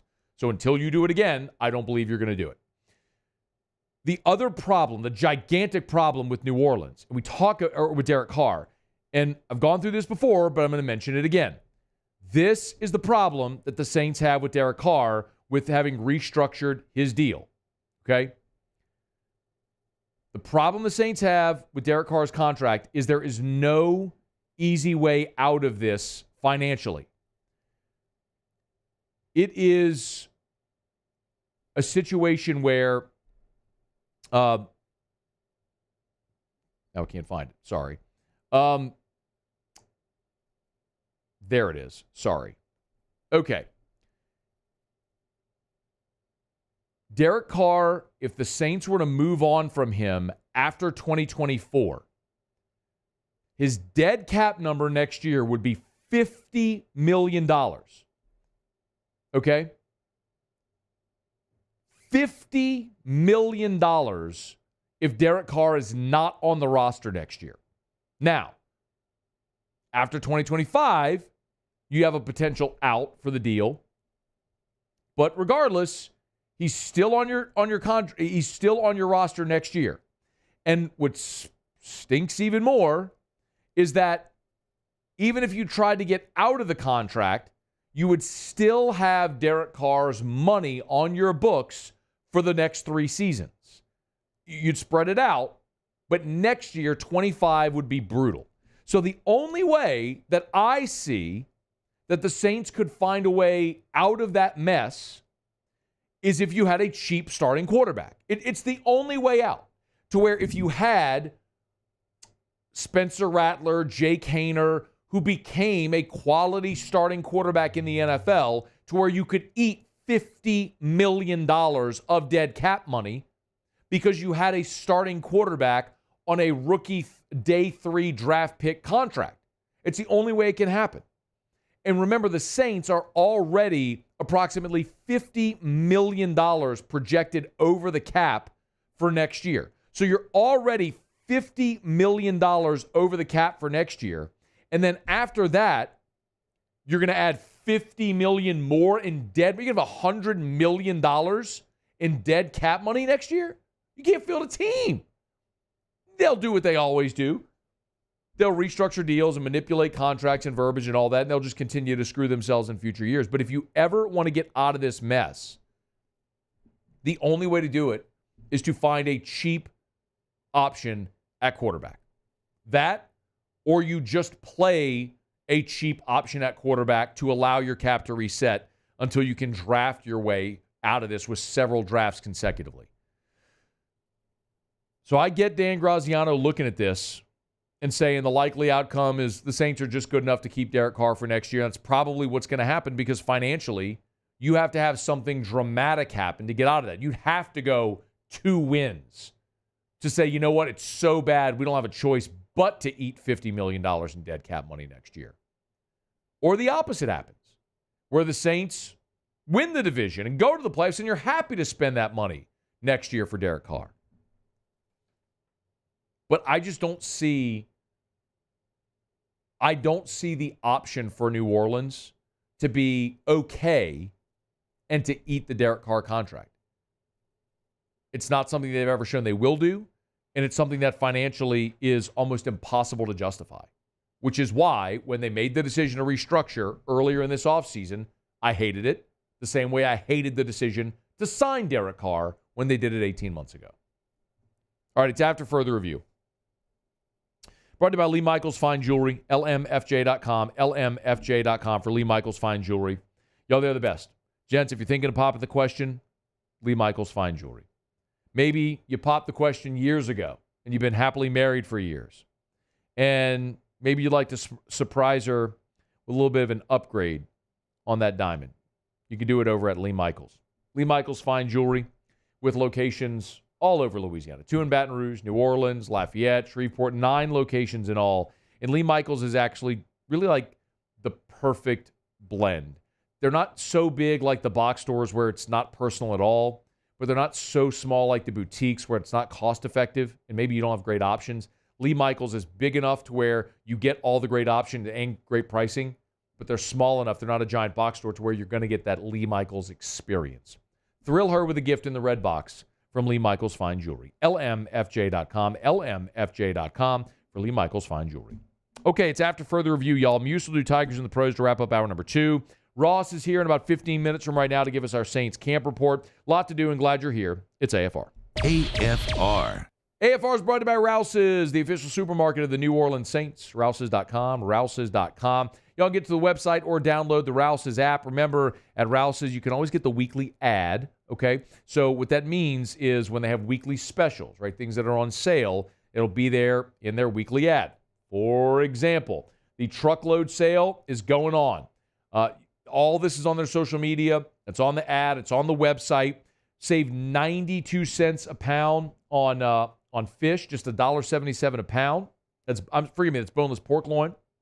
How about the fresh Atlantic salmon fillet, $7.99 a pound. Yellow peaches and nectarines, $1.47 a pound. How about Rouse's beans, just 99 cents for the bag. You save up to 90 cents right there per bag. If you're buying on a budget, grocery shopping on a budget, you need Rouse's, the official supermarket of the New Orleans Saints. Rouse's.com. Rouse's, this feels like home. I've been doing business with Luba for 25 years. They're dependable, trustworthy. It's just the attention to detail with our clients. Our folks have years and years of experience. They're highly trained professionals. But many companies have that asset. What I'd like to think makes Luba a bit different is that we use those talents in a way that truly is dedicated to serving the needs of the folks who depend on us. It's no secret. The best oysters in Baton Rouge are at Jolie Pearl Oyster Bar. Enjoy mouth-watering South Louisiana flavor and oysters from all over the country. And don't forget our nightly drink specials.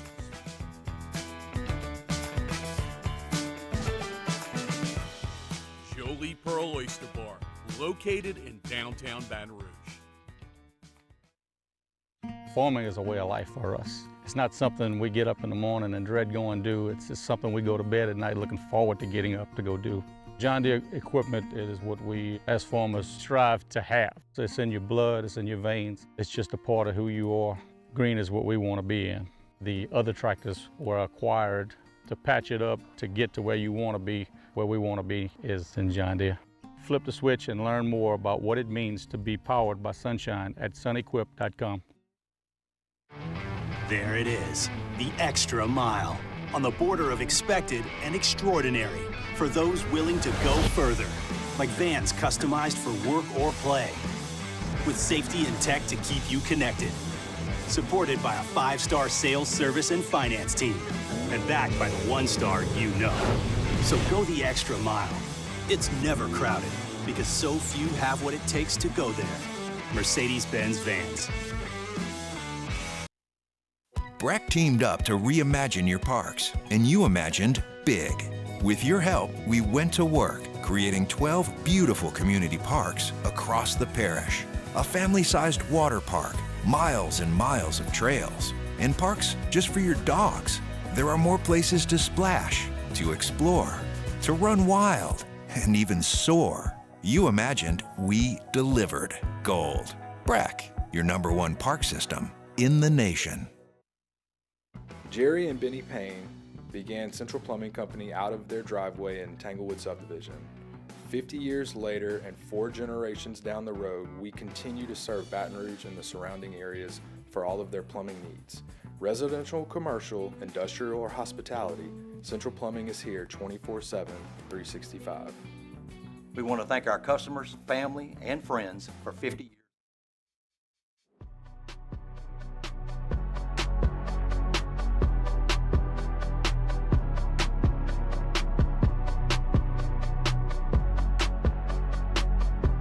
After further review with Matt Moscona, presented by Plucker's Wing Bar, open till midnight or later every night of the week, where every Monday is all-you-can-eat wings. Plucker's Wing Bar. If you don't like our wings, we'll give you the bird. Wrapping up hour number 2, Muso, Tigers in the Pros.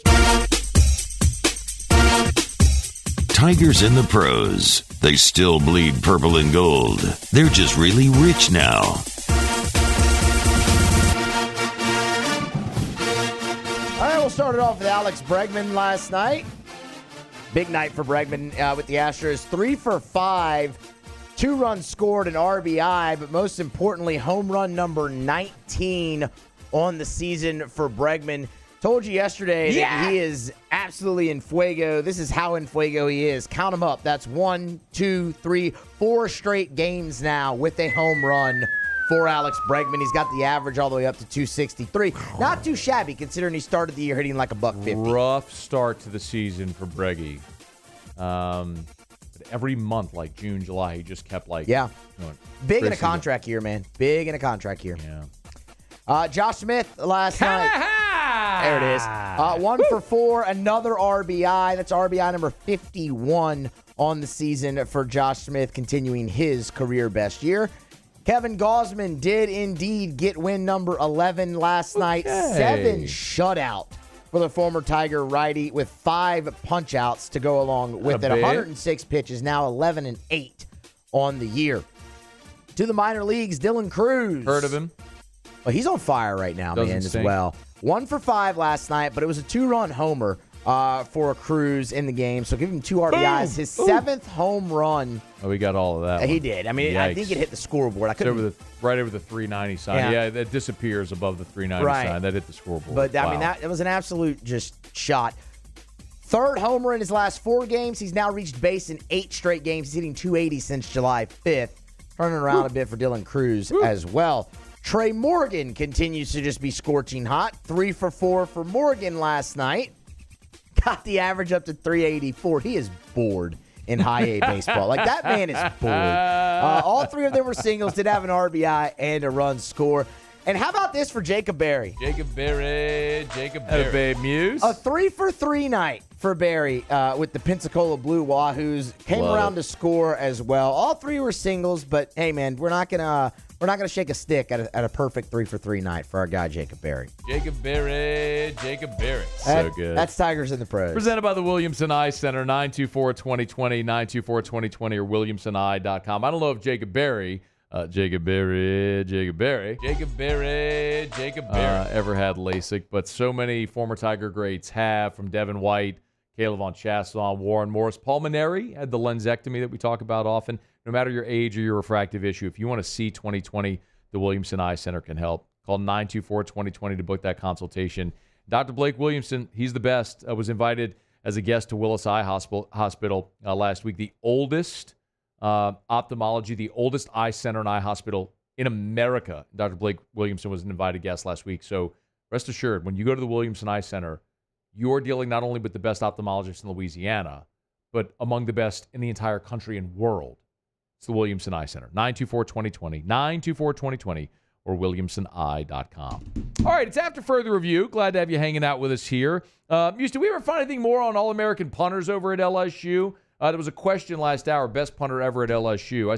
I said Chad Kessler, who averaged like 50 yards a punt in 97, was an All-American. Yeah, we're still chilling just on him as the only punter. Only punter to be an All-American at LSU. I'd probably go Kessler and Donnie Jones as the top 2 punters at LSU ever. Yeah, I mean, if you look at Donnie Jones' career in the NFL, too. AFR. Fun facts. Brought to you by Optimize, GeneratorPeople.com, GeneratorPeople.com. Hey, remember 2 words. Generator People. GeneratorPeople.com. That's Optimize. If you're thinking about installing a Generac automatic home standby generator, the truth is a generator is a commodity. There's a lot of companies that sell the exact same product. So who do you buy the generator from? It's the same thing. So what are the factors that make up your mind? Well, how about the install? How about that whole process? Remember, you don't just go buy a generator off the shelf. They have to be in touch with the electric company. They have to get permitting from the city. It's got to be so far away from windows and doors, maybe elevated on a platform. Well, who do you trust to do that? How about a company that all they do is sell, service, and install Generac automatic home standby generators?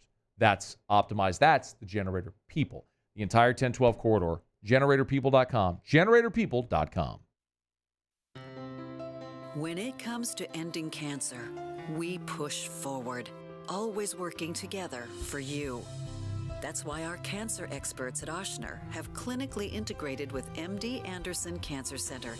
This means advanced cancer care, including access to life-saving clinical trials and integrating care to treat the whole you. Introducing Oshner MD Anderson Cancer Center. Long live you. Bayou Chrysler Dodge Jeep Ram is taking $20,000 off new 23 Ram 1500 trucks. We're open for business in our beautiful new showroom and taking $20,000 off the powerful Ram truck. All new Bayou vehicles come with a 7-year, 100,000-mile warranty. The crew at Bayou Automotive is going to do right by you. Gulf Coast Bank and Trust is giving our customers the power to bank anywhere, anytime during this challenging event. And we're right there with you. Our mobile banking app is a smart way to manage your money and time. Gulf Coast Bank and Trust, the bank that cares about you.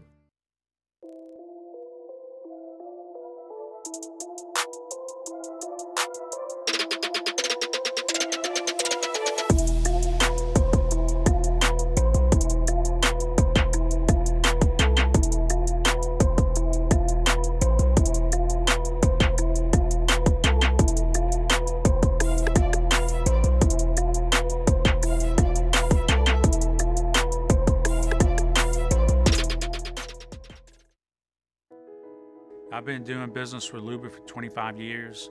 They're dependable, trustworthy. It's just the attention to detail with our clients. Our folks have years and years of experience.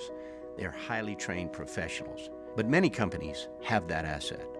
What I'd like to think makes Luba a bit different is that we use those talents in a way that truly is dedicated to serving the needs of the folks who depend on us.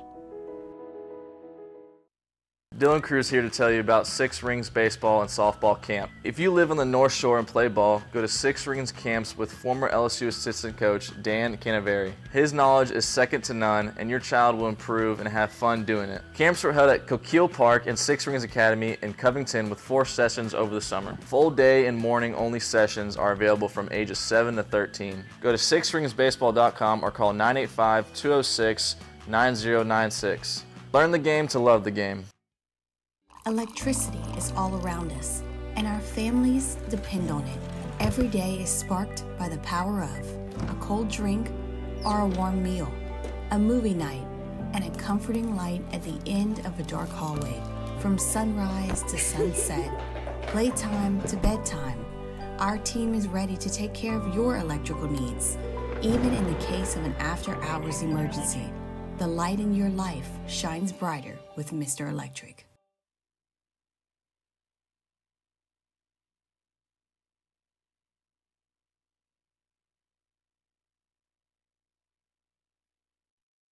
This is SportsCenter.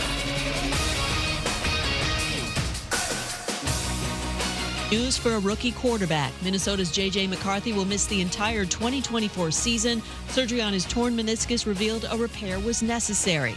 McCarthy hurt during the preseason opener. Coach Kevin O'Connell.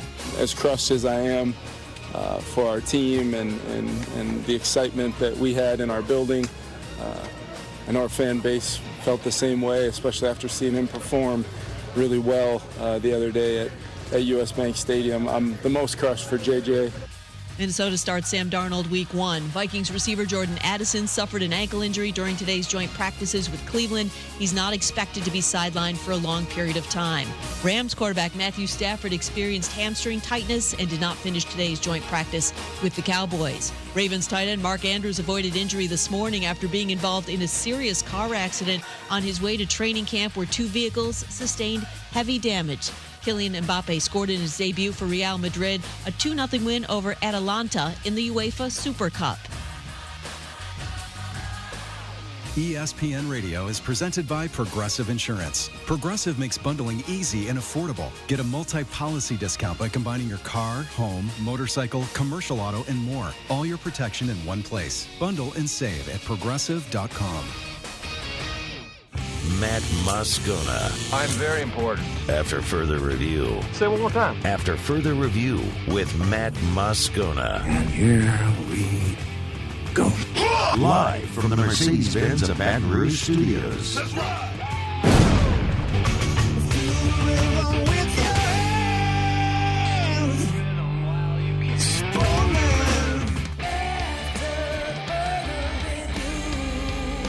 Hour 3, off we go. Welcome aboard. Glad you're with us. It's AFR, presented by Pluckers. I'm Matt. Love you, Matt. Paul O'Neill. They're chanting Paul O'Neill's name. So. And Mr. Toby Tomplay. We're here. Glad you are as well. 5 o'clock quitting time. Glad you're driving home with us. Oh, by the way, it's a hump day. Hey, threw you for the loop there, didn't I, Muse? It's hump day. You did. I was not expecting that here. Yeah, Mike. What day is it, Mike? Usually don't do the hump day when we got a guest on hold. Hump day. But we did to start the show with our buddy Whale Xander. It's hump day. That's Wilson Alexander. Mike. What day is it, Mike? Of The Advocate. Hump day. His Twitter handle is WH Alexander. It's hump day. _ Mike. What day is it, Mike? And if you look at it, it spells Whale Xander. Hump day. I like it. It's hump day. He gets that joke a lot. Mike. What day is it, Mike? But it's worth it. Hump day. It's a good joke. We got Ross Jackson coming up here in just a minute. It's hump day. We checked in on the Tampa Bay Buccaneers last hour. Mike. What day is it, Mike? Brian Kelly talking about a lot of positions, defensive backs, coaches, etc. We got Pluckers Trivia coming up. It's hump day. Muse, you are going down. Mike. What day is it, Mike? You are going down to Chinatown, baby. What a surprise. Not surprised at all, as a matter of fact. Actually, whenever I came up with the questions last week, you did pretty good. It was good. It was really good. Pretty good. All right, let's get going here. Glad you're hanging out with us here. Saints Day 16 out in Irvine, California. Our buddy Ross Jackson, Locked On Saints, and LouisianaSports.net, has been there for the entirety of it. He's been very generous with his time to join us to give us these camp reports. How are you, man? Hey, buddy, doing great. I don't know how I'm going to live up to the Hump Day sounder there. Oh, my goodness. Is that the first time you ever heard Hump Day on the show? It's the first time that I've heard it on hold. I've heard it on the show before, but this is the first time I've ever had to follow it. It is. I just looked down. It is 99 degrees right now. Air temperature 99. What in the world? Maybe it's just that I noticed that when I'm talking to you, when it's like sunny and 72 in Irvine or whatever you're dealing with right now. If it makes you feel any better, it's 86 today. No, that doesn't make me feel better all right, at all. Not even a little bit. I tried. Okay. You know what did make me feel better? Seeing Marshawn Lattimore and Pete Werner getting some work today. Should I make anything of these guys getting back and stretching the legs a bit? Yeah, I think it's a great thing. I think they're a great sign. This is what the New Orleans Saints needed, right? Like, they need to be able to get their players back out on the field and everything like that. We also saw Rashid Shaheed, Bub Means, both of the wide receivers come out of their non-contact jerseys. They were full participants all throughout camp today, including team drills, everything like that. DeMario Davis doing some individual drills as well as walkthroughs and everything. This is good news. This is what it is that you want to see.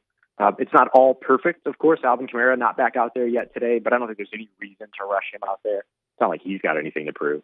And so I think so far so good in terms of the positive trajectory of the Saints' health conversation here in training camp. He's on Twitter at Ross Jackson Nola, by the way. If you want to check him out, make sure you follow him on Twitter. What about right tackle? I know Dennis Allen was asked about it, and the general feeling I got from what he said, Ross, was, well, we'll keep putting Penning out there because no one else has stolen reps from him. Has anybody stood out positively out there that could push Penning at right tackle?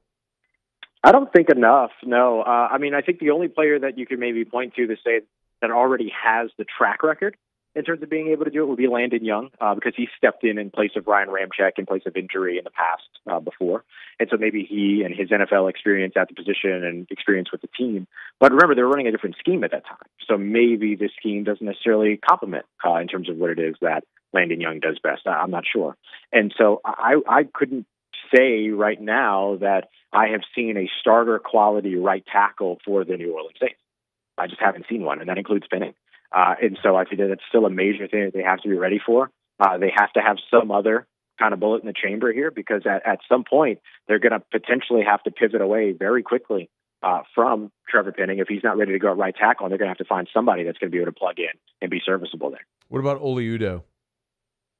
He's done okay. I think you see him over on the right side, and a lot of the issues that he's had have been holding penalties, false starts, things like that. It's been a little bit of a kind of like, I think, Foster Moreau called them MEs, mental errors and things like that. So you've seen a little bit of that. I think we've watched Oli Udoh struggle in pass protection when he's playing on the interior. That was kind of the story around him in Minnesota as well, because he was a career tackle.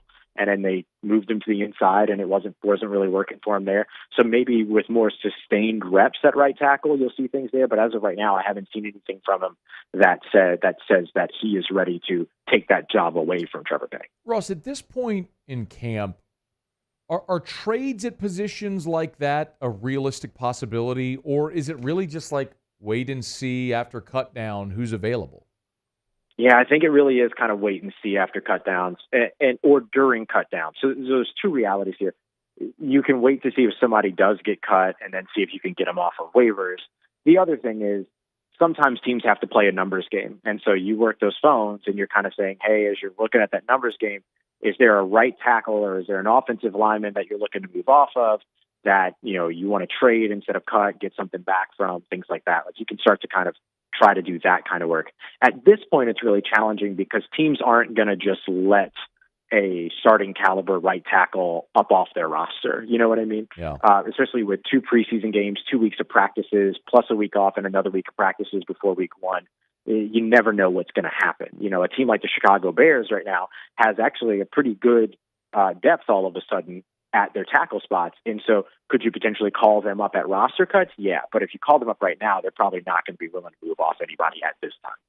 He's Ross Jackson on Twitter, X at Ross Jackson NOLA. Make sure you subscribe to the Locked On Saints podcast. Of course, he'll lead our Saints coverage at LouisianaSports.net. Saints added a familiar tight end in Mason Fairchild, who they signed, cut, or waived. Now they've brought him back. Just depth at tight end. Does he have a chance to make the team? That was a really curious move for me. They moved off of a defensive lineman in Kyler Baugh, and then who's an undrafted free agent. And I thought maybe onto your offensive line or something like that seems to make sense. I don't understand the addition at tight end, if I'm being completely honest. I know Juwan Johnson's still working and rehabbing, but you've got Foster Moreau, you've got Dallin Holker, you've got Kevin Rader, you've got Michael Jacobson, and all these guys have looked decent in their roles, right? They're not all asked to do the same thing. What Rader is asked to do versus what Holker is asked to do are very different things, but they're both doing fine, and in Holker's role well in their roles. So the only thing I can think of is that teams will sometimes track snaps.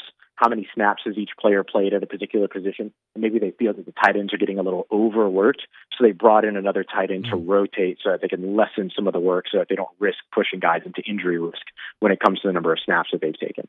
That could be the logic behind it, but I don't know that Mason Fairchild's showing up and competing for a roster spot. I got 2 more things for you. One, standouts today. Anybody positively stand out? Yeah, Rashid Shaheed, big time. Cat Terrell at one point turned and looked at me and went, boy, I sure glad to have him back. And that's absolutely true. He adds, and this might be my greatest stroke of genius in terms of analysis, Matt, so brace yourself. All right, I'm ready. Hold on, I got my pen. He adds so much speed to this team. It's exactly what you bring him in for, right? I mean, but his yards after catch ability, there was a 3rd and 15 where they ran the screen pass. You love a screen pass on 3rd and long. They dumped it off to him. He picked up probably 13, 14 yards, which, look, in a fourth quarter when you're down 2, that might get you in a field goal range. In a fourth quarter when you're down 6, that gets you to a 4th and 2 as opposed to a 4th and 15. You'll take that. But his ability to weave and kind of run 30 yards to get those 13, there's no one else on this roster that does that at the position. Similarly, Jake Haener caught him at one point in stride on a quick slant route that he took from the left side of the field and then ran all the way over to the opposite side of the field. Sorry, it was right to left, all the way over to the left side of the field, and then ends up walking in with what would have been a touchdown. So he was a big standout for me today in his return. I saw this video, Drew Brees at practice meeting Rashid Shaheed. Apparently Shaheed had a picture of he and Drew Brees when he was like in the 5th grade. Yeah. What a cool story that is. But I don't know if you want to talk about that a little bit, that'd be great, or any other observations. I did notice a lot of Saints alums maybe at practice the past couple of days. What's going on there? Yeah, we've seen a lot of that. We saw guys like Roman Harper were around, Scott Shanley was around, Drew Brees, as you mentioned, and this is pretty typical of the Saints. Like they had, Avery Johnson, the former, NBA head coach and player and everything over here the other day too. This is pretty typical of New Orleans Saints practices and training camp. They bring in a lot of these guys to come in and kind of either, say, hey, here's how we did it when I was here, or give them some motivation and all these other things. It's a part of the kind of coaching technique of exposing these players to different lines of thought and how to achieve success. And so they bring a lot of these guys around to help. And then you get a guy like Roman Harper, who was out there working with the defensive backs. I mean, he looks like a dude that's still ready to get back out on the field, So, yeah. We saw Roman over at Media Days, man. Now, here's the problem, Ross. He's dropped a few LBs. He is not NFL safety size anymore. Usually when playing careers end, like you see the offensive linemen sometimes go from 300 to 220. You don't typically see safeties go from like 220 to 180, but that's like what Bourbon's done. He looks like a svelte Ross Jackson, maybe a little bit like that. There you go. Yeah, just with more hair. Hey, bro, I'm right there with you, the same ballpark. He's on Twitter at Ross Jackson Nola, Locked On Saints podcast, and leading our coverage for LouisianaSports.net. We appreciate it, man. Only a couple more days. Looking forward to having you back in the boot. Yes, sir. Can't wait. Appreciate you. Take care. Stay safe. Talk to you soon. That's Ross Jackson. It's after further review. Brian Kelly met with reporters today after LSU practice. Earlier, we went over the conversations he had about the defensive backs. He went deep about Ashton Stamp, Zy Alexander, the safety position, all that stuff. If you missed that, we'll get that on demand. Of course, AFR on demand presented by Brett Golf. But Kelly also finally spoke to the decision to bring back John Emery and was very candid about what's going on at punter. As I've told you, I think my read on that is pretty good, and Brian Kelly kind of confirmed it today. We'll get to that next. It's AFR. AFR. Brought to you by the Watermark Hotel and the Renaissance Hotel, two amazing hotel properties in Baton Rouge, Watermark Downtown, the Renaissance Southtown. Of course, whether you're looking to have a great night on the town, maybe you're going out in downtown Baton Rouge, best dress ball coming up, you need a place to stay. The Watermark Downtown is awesome, walking distance from great restaurants. You sort of sightsee a little bit at the Watermark Hotel, Baton Rouge's original high-rise building, voted by you the best hotel in the best of 225. So it doesn't even have to be me saying it. The Gregory, a great spot right there in the lobby at the Watermark. Remember, we're coming toward the weekend. If you want to have Sunday brunch, book Sunday brunch at the Watermark, at the Gregory inside the Watermark Hotel. What a great way. Remember, free valet when you're eating at the Gregory right there in the lobby at the Watermark Hotel. And, of course, the Renaissance Hotel right there on Bluebonnet. If you're looking to host an event from 12 people up to 500 people, they can accommodate you. It's where the Tigers stay the night before every home football game. Watermark Downtown and the Renaissance right there on Bluebonnet. It's the Renaissance Hotel. There it is, the extra mile, on the border of expected and extraordinary for those willing to go further, like vans customized for work or play, with safety and tech to keep you connected. Supported by a 5-star sales, service, and finance team. And backed by the 1-star you know. So go the extra mile. It's never crowded because so few have what it takes to go there. Mercedes-Benz Vans.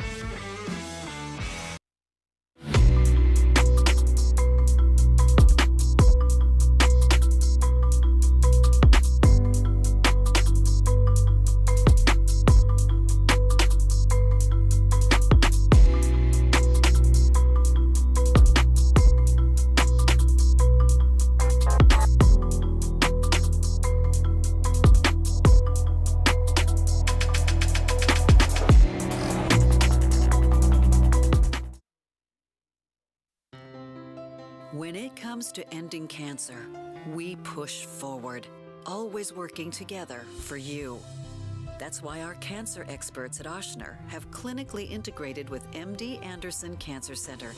This means advanced cancer care, including access to life-saving clinical trials and integrating care to treat the whole you. Introducing Oshner MD Anderson Cancer Center. Long live you. Hey, it's Matt Moscona. For years, you've heard me tell you about Insurance Network of Louisiana, helping you find better coverage for less money. But it's not just for your home and auto. They also offer commercial properties. So, retail stores, professional offices like doctors, dentists, attorneys, clothing boutiques. Insurance Network of Louisiana can find you better coverage for less money. They service the entire state of Louisiana, and they're local. So call today at 293-0450 or lainsurance.net. Gulf Coast Office Products is a nationally recognized Savin office equipment dealer based right here in Louisiana. Over 100 employees strong, Gulf Coast has the boots on the ground to support all vertical markets, from education, engineering, legal, and finance. With the latest in office technology, from desktop to production segment units, Gulf Coast and Savin have the perfect fit for you. Call 225-756-2644. That's 756-2644 for Gulf Coast Office Products. Farming is a way of life for us. It's not something we get up in the morning and dread going do. It's just something we go to bed at night looking forward to getting up to go do. John Deere equipment is what we as farmers strive to have. It's in your blood, it's in your veins. It's just a part of who you are. Green is what we want to be in. The other tractors were acquired to patch it up to get to where you want to be Where we want to be is in John Deere. Flip the switch.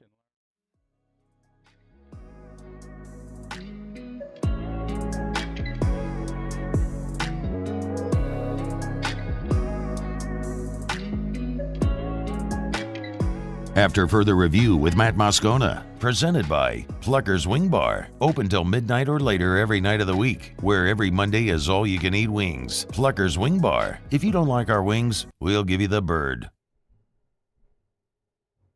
That was weird. Started buffering on me.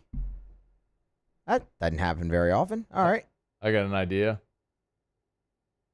Let's not play it off the internet. Well, that rotator got so stale. Yeah. But I switched it up. I got an idea. Record him into the rotator.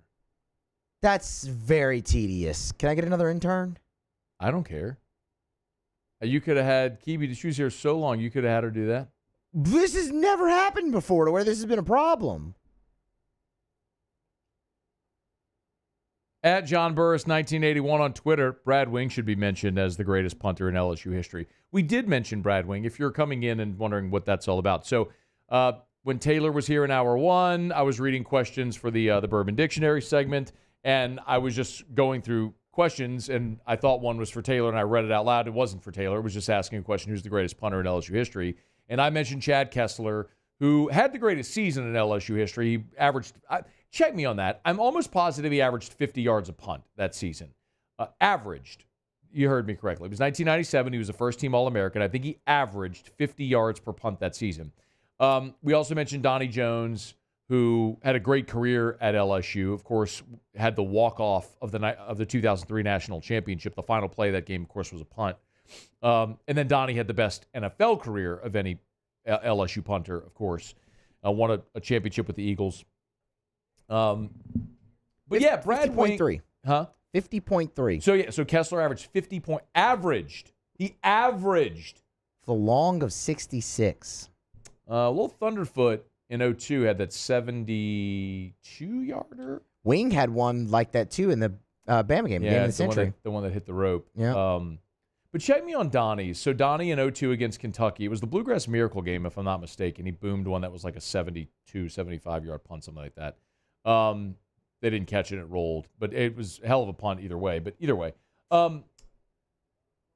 Yes, Brad Wing in 2011 was magnificent. Had he come back to school instead of going pro after his redshirt sophomore year, I think we certainly could have had that conversation, but he really had one season punting at LSU, and he was awesome. I'll never forget this convo I had with Hunt Palmer. That 2011 season, we were in the press box, and it was the Kentucky game. The Kentucky game that's sort of famous for the Tyrann Mathieu play where he, Maxwell Smart knocked the ball out of his hand, scooped it, and scored, and you heard Jim Hawthorne on the famous call now say, "You want me to tell you who it is?" And Doug Moore was saying, "No, we know." Anyway, that game, I'm sitting in the press box with Hunt, and we're watching pregame warmups, and Brad Wing is punting, and he's standing at midfield, and he's just corner kicking, 90-degree angles, basically doing whatever. And Hunt said, this was a great analogy. He said, Brad Wing standing at midfield punting the ball is like a PGA golfer with a pitching wedge. He can just make it do whatever he wants from 50 yards. And it was very apropos. I mean, Wing was awesome. I just feel like we got to see him for 1 year, so maybe that greatness is muted a little bit. Yeah, you got it? Donnie Jones had a long of 86. 86! In All right, that, so I in that Bluegrass Miracle game. But it was that game. It was the Bluegrass Miracle. Yep. 86-yarder. How about a nice little... Because that's the LSU record, if I'm not mistaken. It's the... Now I'm just having you Google I'd have to go through the record book there. Or just Google longest punt in LSU history. Scona's got the best Google. Scona does give the best Google. I'm telling you. Scone gives the best Google. There's no doubt. Condon anointed me the best Googler years ago when we were back on the Score 1210, and it holds up. Yes. Donnie Jones, 86-yarder against Kentucky. That is the longest punt in LSU history. There it is. So Wings against Bama then was 72. I have that number stuck in my head for some reason, that it was 72. I know it was over 70 yards. That sounds correct. All right, it's after further... You see if you can find that. It's after further review.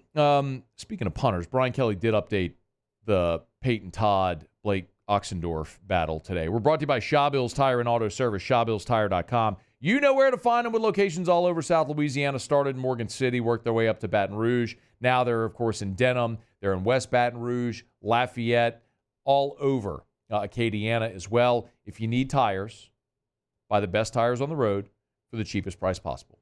Shaw Bills. It's that simple. Go to the website, hit the promotions tab at the top.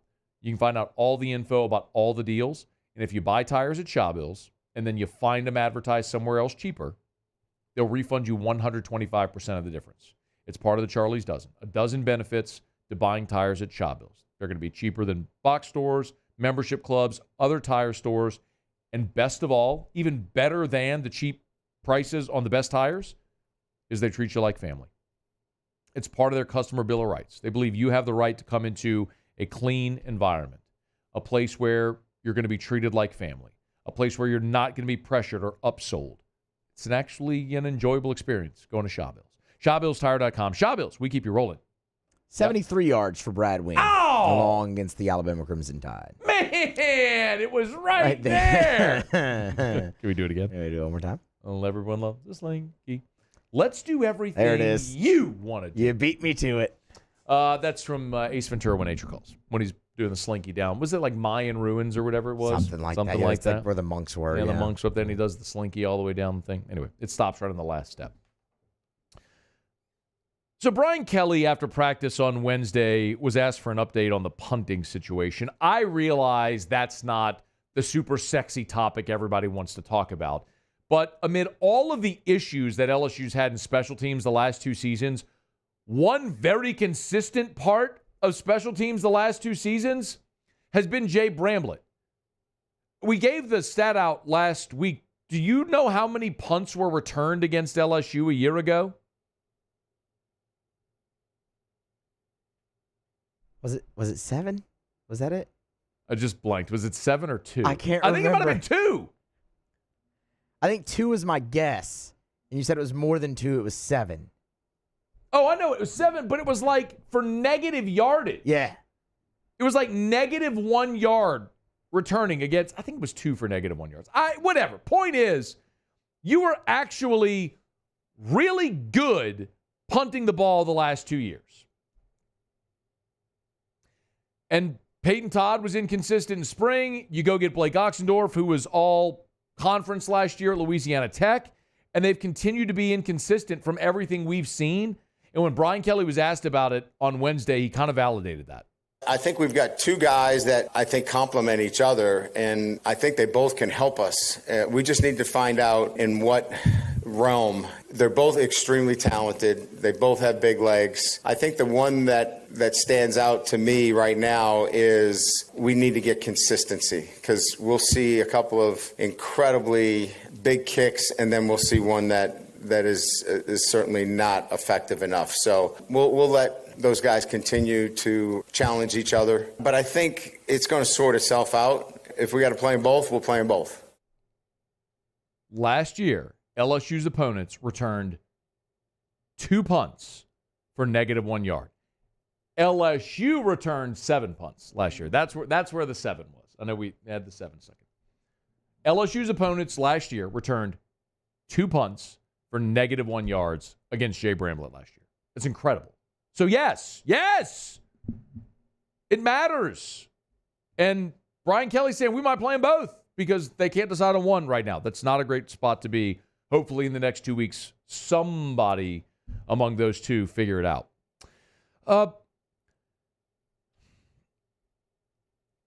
It was also 2 other players that Brian Kelly talked about on Wednesday that I thought was interesting. One was John Emery. Because this was an interesting situation where Emery, of course, it felt like it had exhausted all of his eligibility. But somewhere along the way, LSU was able to get a waiver to get John Emery another year of eligibility. And even though he had left and looked like he was going to UCLA, boom, it pops up and he's coming back to LSU. Well, Brian Kelly was asked how that all transpired, and he gave a pretty detailed answer today.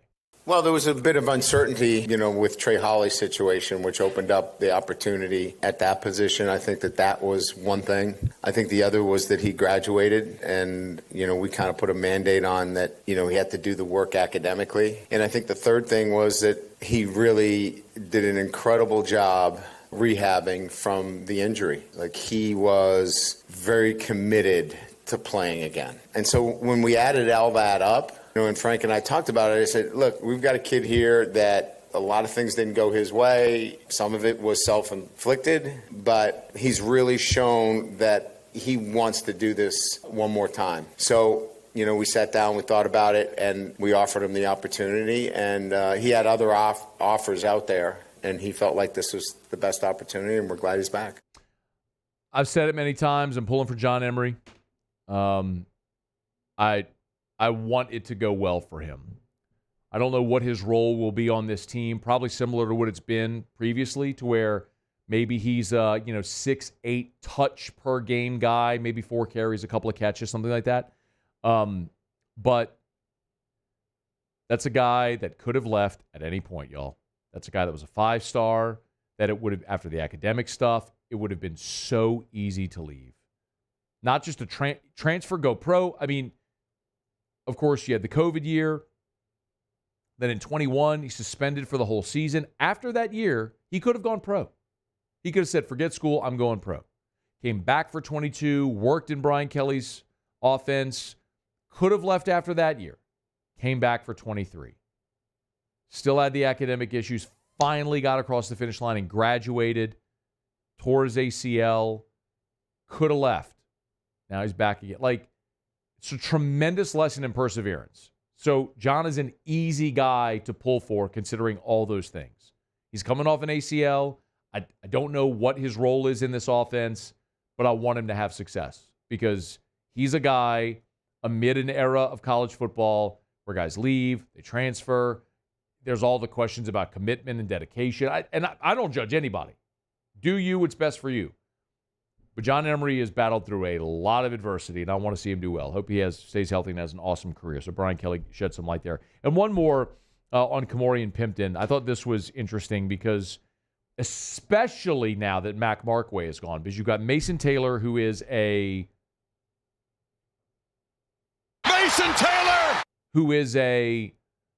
prototype tight end, who's grown into his body. He's 255 pounds now. Inline blocker, athletic pass catcher, got all of it, checks all the boxes. And then Pimpton last year was just a pterodactyl.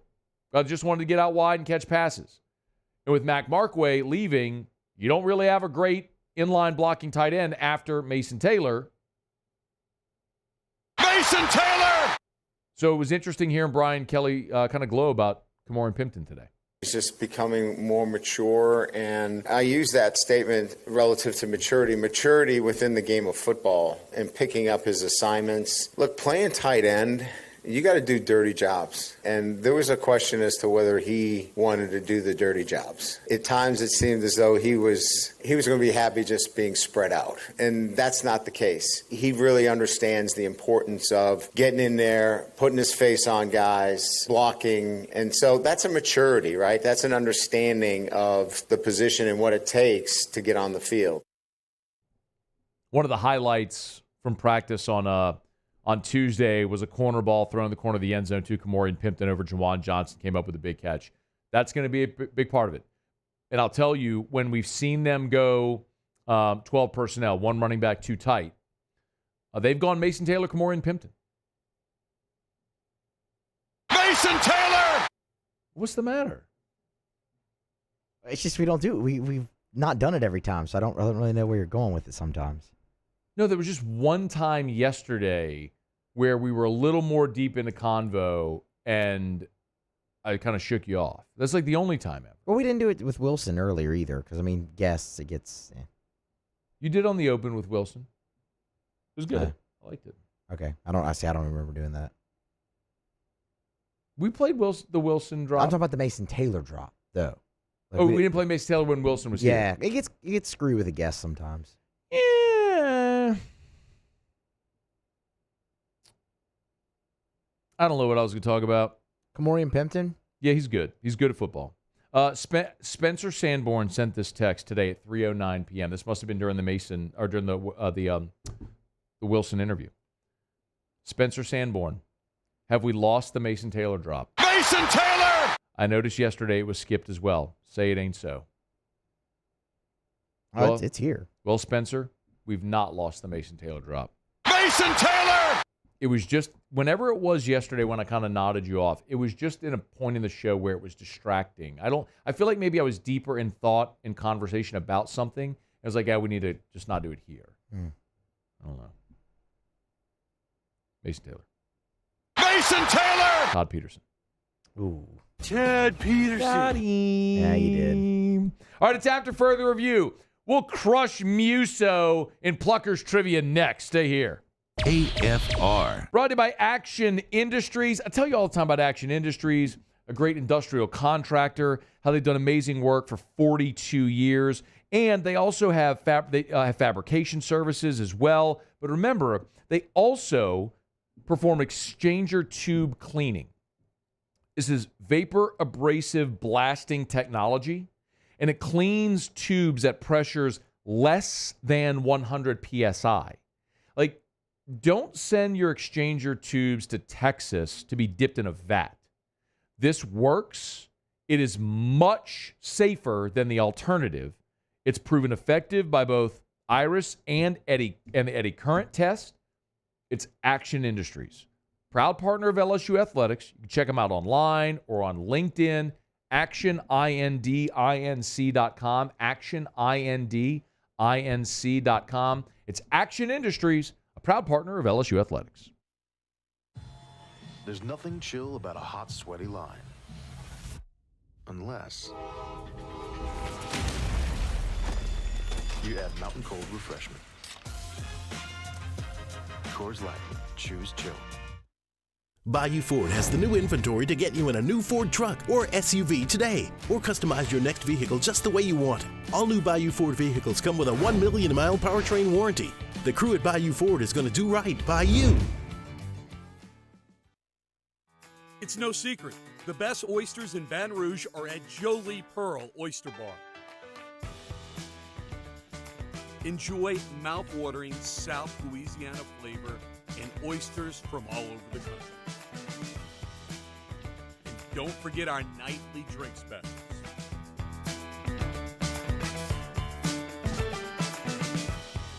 Jolie Pearl Oyster Bar, located in downtown Baton Rouge. There it is, the extra mile, on the border of expected and extraordinary, for those willing to go further, like vans customized for work or play, with safety and tech to keep you connected, supported by a 5-star sales, service, and finance team, and backed by the 1-star you know. So go the extra mile. It's never crowded, because so few have what it takes to go there. Mercedes-Benz Vans. Breck teamed up to reimagine your parks, and you imagined big. With your help, we went to work, creating 12 beautiful community parks across the parish. A family-sized water park, miles and miles of trails, and parks just for your dogs. There are more places to splash, to explore, to run wild, and even soar. You imagined, we delivered. Gold. Breck, your #1 park system in the nation. Jerry and Benny Payne began Central Plumbing Company out of their driveway in Tanglewood Subdivision. 50 years later and 4 generations down the road, we continue to serve Baton Rouge and the surrounding areas for all of their plumbing needs. Residential, commercial, industrial, or hospitality, Central Plumbing is here 24/7, 365. We want to thank our customers, family, and friends for 50 years of success. And looking forward to 50 more. I've been doing business with Luba for 25 years. They're dependable, trustworthy. It's just the attention to detail with our clients. Our folks have years and years of experience. They're highly trained professionals, but many companies have that asset. What I'd like to think makes Luba a bit different is that we use those talents in a way that truly is dedicated.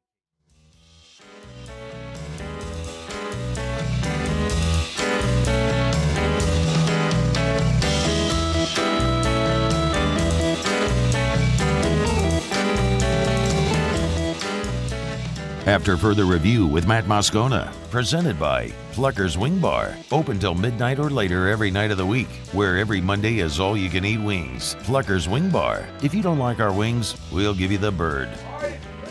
Over at Pluckers, let's see how bad Muse stinks at trivia today. What? Go hit it. Go. We're in a rush. Go. Hurry. Oh, Rev delivers our coverage live from Las Vegas, starting Friday, August the 30th with Off the Bench and After the Review, and continuing Sunday, September 1st with Eagle 98.1 Game Day. Our coverage is also presented by Goodwood Men's Sexual Wellness. Watch us live on the 104.5 ESPN YouTube channel to kick off the 2024 LSU football season, live from Las Vegas with Rev and 104.5 ESPN Baton Rouge. You were just delaying the inevitable. Muse, hit it.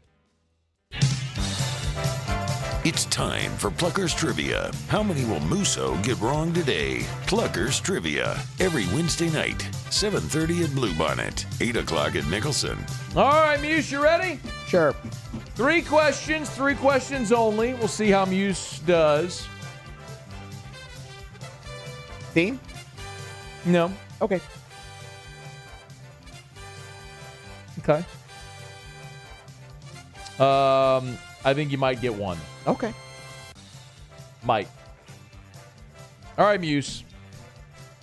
White, green, red, blue, yellow.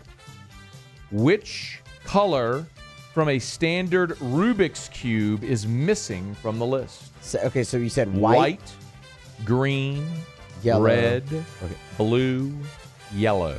Which color is missing from a standard Rubik's Cube? Purple. No. It's orange. And that was the one I thought you might be able to get. No. No. Not a Rubik's Cube guy. Paul, are you a Rubik's Cube guy? I am not. Yeah, neither am I. Still would have guessed orange. Why? Because it's on the Rubik's Cube. Have you never seen a Rubik's Cube? I mean, I have, but I don't. I mean, you never just messed around with a Rubik's Cube? I didn't memorize the colors. You know anybody that can do the Rubik's Cube? Well, I don't know them per se, but I went to high school with them. Like, I haven't seen the guy in, I don't know, 8 years. My brother can do that. It's so. I got a buddy. Shout out Keith. It's like this silly party trick. We're at a party. Someone handed me just like we timed him. It was like 30 seconds. Yeah. I'm like, I need to know the thing. Like, like it pulls apart a little bit, and apparently there's something with that. Like when it pulls up, you're looking for something when you do it. That's interesting. You have to know the trick. Yeah. All right, Muse, here we go. Jersey side, lofting, and bedposts are all terms used in what sport? Wait, what?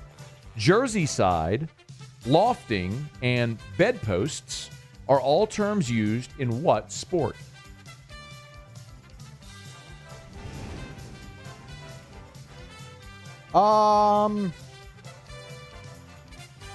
Cricket? Nope.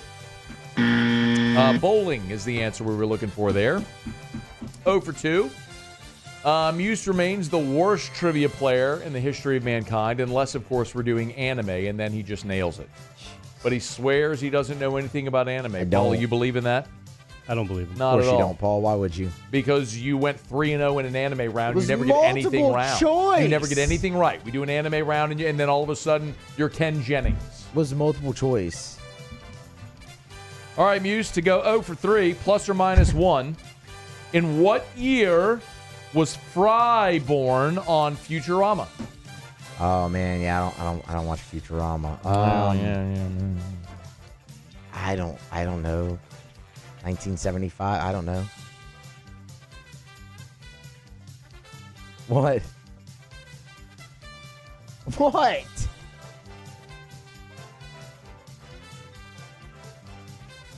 All right.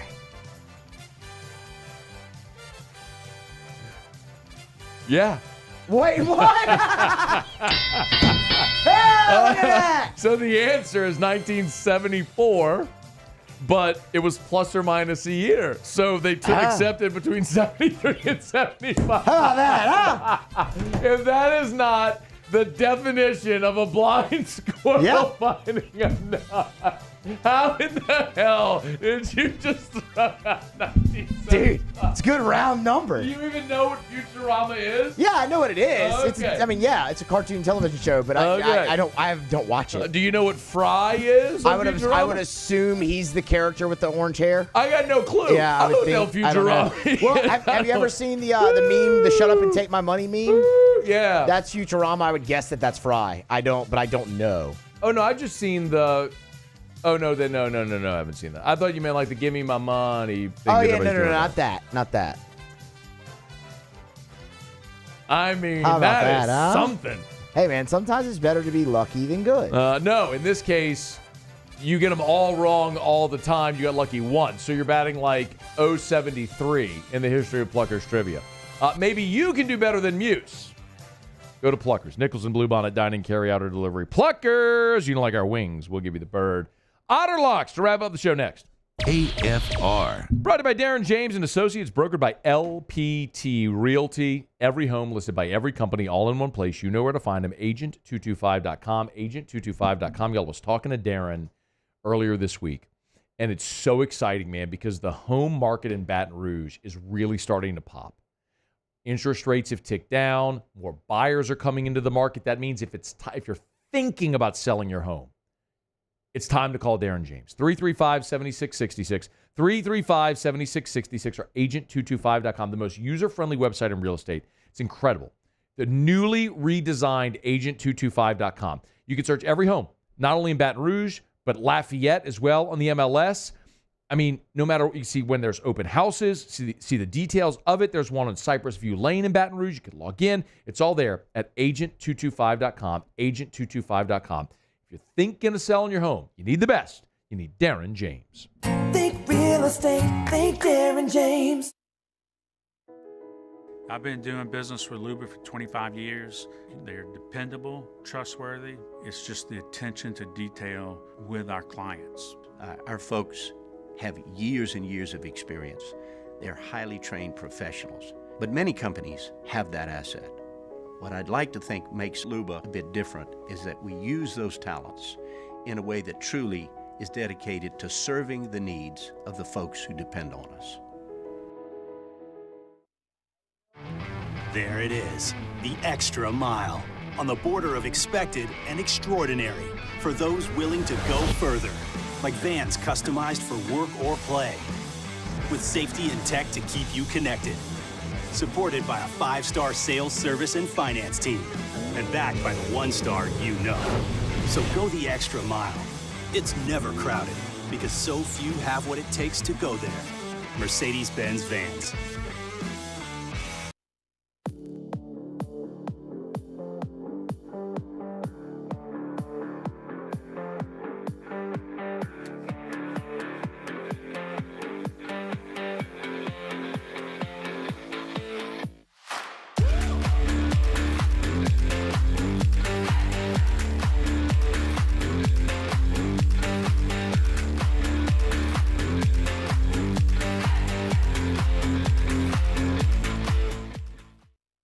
Dylan Cruz here to tell you about Six Rings Baseball and Softball Camp. If you live on the North Shore and play ball, go to Six Rings Camps with former LSU assistant coach Dan Canaveri. His knowledge is second to none, and your child will improve and have fun doing it. Camps were held at Coquille Park and Six Rings Academy in Covington with 4 sessions over the summer. Full day and morning only sessions are available from ages 7 to 13. Go to sixringsbaseball.com or call 985-206-9096. Learn the game to love the game. Electricity is all around us, and our families depend on it. Every day is sparked by the power of a cold drink or a warm meal, a movie night, and a comforting light at the end of a dark hallway. From sunrise to sunset, playtime to bedtime, our team is ready to take care of your electrical needs. Even in the case of an after-hours emergency, the light in your life shines brighter with Mr. Electric. When it comes to ending cancer, we push forward, always working together for you. That's why our cancer experts at Otter have clinically integrated with MD Anderson Cancer Center. This means advanced cancer care, including access to life-saving clinical trials, and integrating care to treat the whole you. Introducing Oshner.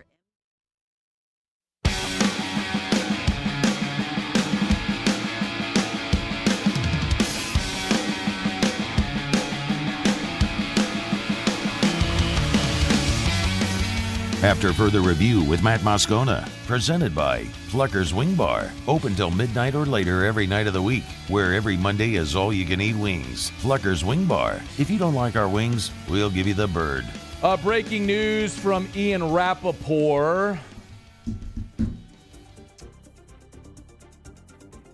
New England Patriots are trading pass rusher Matthew Judon to the Atlanta Falcons in exchange for a third-round pick. The Falcons, the prohibitive favorite in the division this year, of course, bringing in Kirk Cousins at an elite pass rusher as well as Matthew Judon leaving New England, heading to Atlanta. Just another hurdle for the Saints to climb in the division. All right, it's after further review. Going to get to Otter Locks, brought to you by Parish Construction and Roofing, parishbuilt.com, parishbuilt.com. Do business with someone you know. That's me, Terrio, Tilly. That's Trent Davis. That's Joe Morales. It's our whole crew over at Parish Construction and Roofing. Fired up, got the green roof up, so when you're driving down I-10 at Highland Road, you can't miss us. The Parish sign is up now. The Parish green roof is up now. We are right there, directly across I-10. Our new office directly across I-10. At Highland from Blue Bayou. So if you're looking at Blue Bayou, you can't miss us. We're directly across the street. Parish Construction and Roofing, directly across I-10. It's our new office over there. And remember, if you were watching the Saints preseason game, you saw the LDI commercial, Louisiana Department of Insurance, about the fortified roofing program. Well, Parish is a certified fortified roofing company. We can install a fortified roof over at Parish. Up to a $10,000 grant from the state of Louisiana for this program. We can help you apply for it. There are whole things like when the windows are open to apply, all that stuff. We can help. Let us help. Parish Construction and Roofing, parishbuilt.com, parishbuilt.com. Okay, time for Otter Locks. Otter Locks, presented by Lofton Staffing Services. At Lofton, we put people to work. Call us today at 924-0200 or go to lofton.jobs. Oh, the Otter caught him one last night with Oakland at plus 164. Your boy went heavy on it. I was excited about that. Otter, how are you? Good, man. You know, all three of the teams coming off of 10 and 11 game road trips all got smoked, man. Orioles, Mets in Philly, all at home against the Nationals, A's, and Marlins. And they all lose by at least 5 runs last night. You tied them all three together, you paid over 19-1. So that is one heck of an angle. For those that don't know the angle, explain it again if you would, please. Which at least a 9-game road trip. 9-game road trip. The first game back home. Taking care of things, the family, the kids, the dog, whatever, the girlfriend, and when they come back, man, it's a spot where they are a little bit distracted, to say the least. Yeah. So, I mean, 3 playoff-bound teams at home against 3 teams that aren't close to the playoff after the trade deadline. Yeah. After the trade deadline, where the strong get stronger, the weak get weaker. And it was no contest. 5 and 6-run victories for the dog last night. All right, Otter, we'll be looking at tonight. Let's get 2-1 night last night. Let's keep it rolling. Let's get the brooms out on the road. A couple of road soft favorites. Go to the Astros, who've been good to us. Ronel Blanco is throwing tonight for the Houston Astros. They're hitting the ball, man. Bregman is popping. Alvarez is quietly kind of, minus Judge having a real MVP like season. So don't stop now. First pitch right now, Astros minus 120 on the road against Tampa Bay Rays. Just underway there in Tampa. Still at looking at 125 right now. But as you always say, shop around, see if you can find a better price. There you go. And then the Dodgers, man.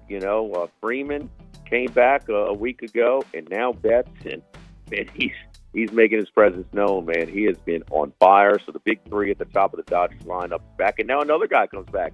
Former Vanderbilt Commodore pitcher Walker Buehler makes his first start since June. Dodgers a soft price here, where it's really kind of mentally own as well the Milwaukee Brewers, whether it's in the regular season or postseason. Dodgers minus 115 in that one. Hey, Otter, by the way, Astros just dropped to 115 as well. So no score top of the first. But yeah, you can get a better price there now at DraftKings too. All right, Matt. Let's look at the Phillies game. Phillies down 3-0. Is it still in the first inning? So the top of the first. Yes, top first, 2 out. Okay. Let's plus 175. Plus 175 in game on the Phillies to bounce back from that loss last night. Okay. They should get score more than enough against Cabrera tonight. So down 3-0, big price. This was minus $2 if you took it before it started. Okay. But in game, take the big price coming back with the Phillies plus 75. All right, yes, that's 3-0, top one with 2 outs. So the Miami up 3-0 in the top of the first. So Phillies with a deep hole there, but a nice price at 175. Anything else?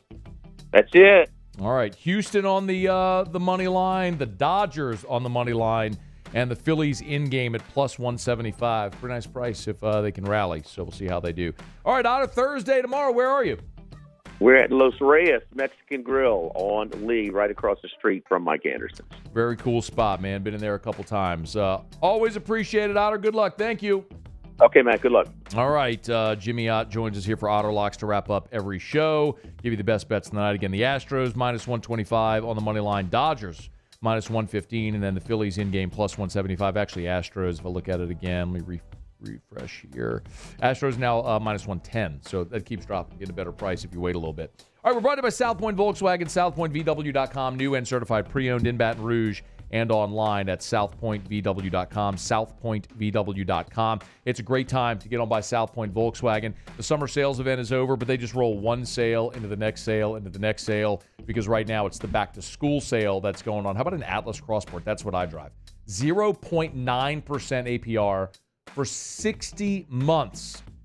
That's darn near free money for 5 years. It's time, y'all. If you're looking for a new vehicle, put Volkswagen on your list at South Point Volkswagen. Airline just north of Highland or southpointvw.com, southpointvw.com. South Point Volkswagen, what's your direction?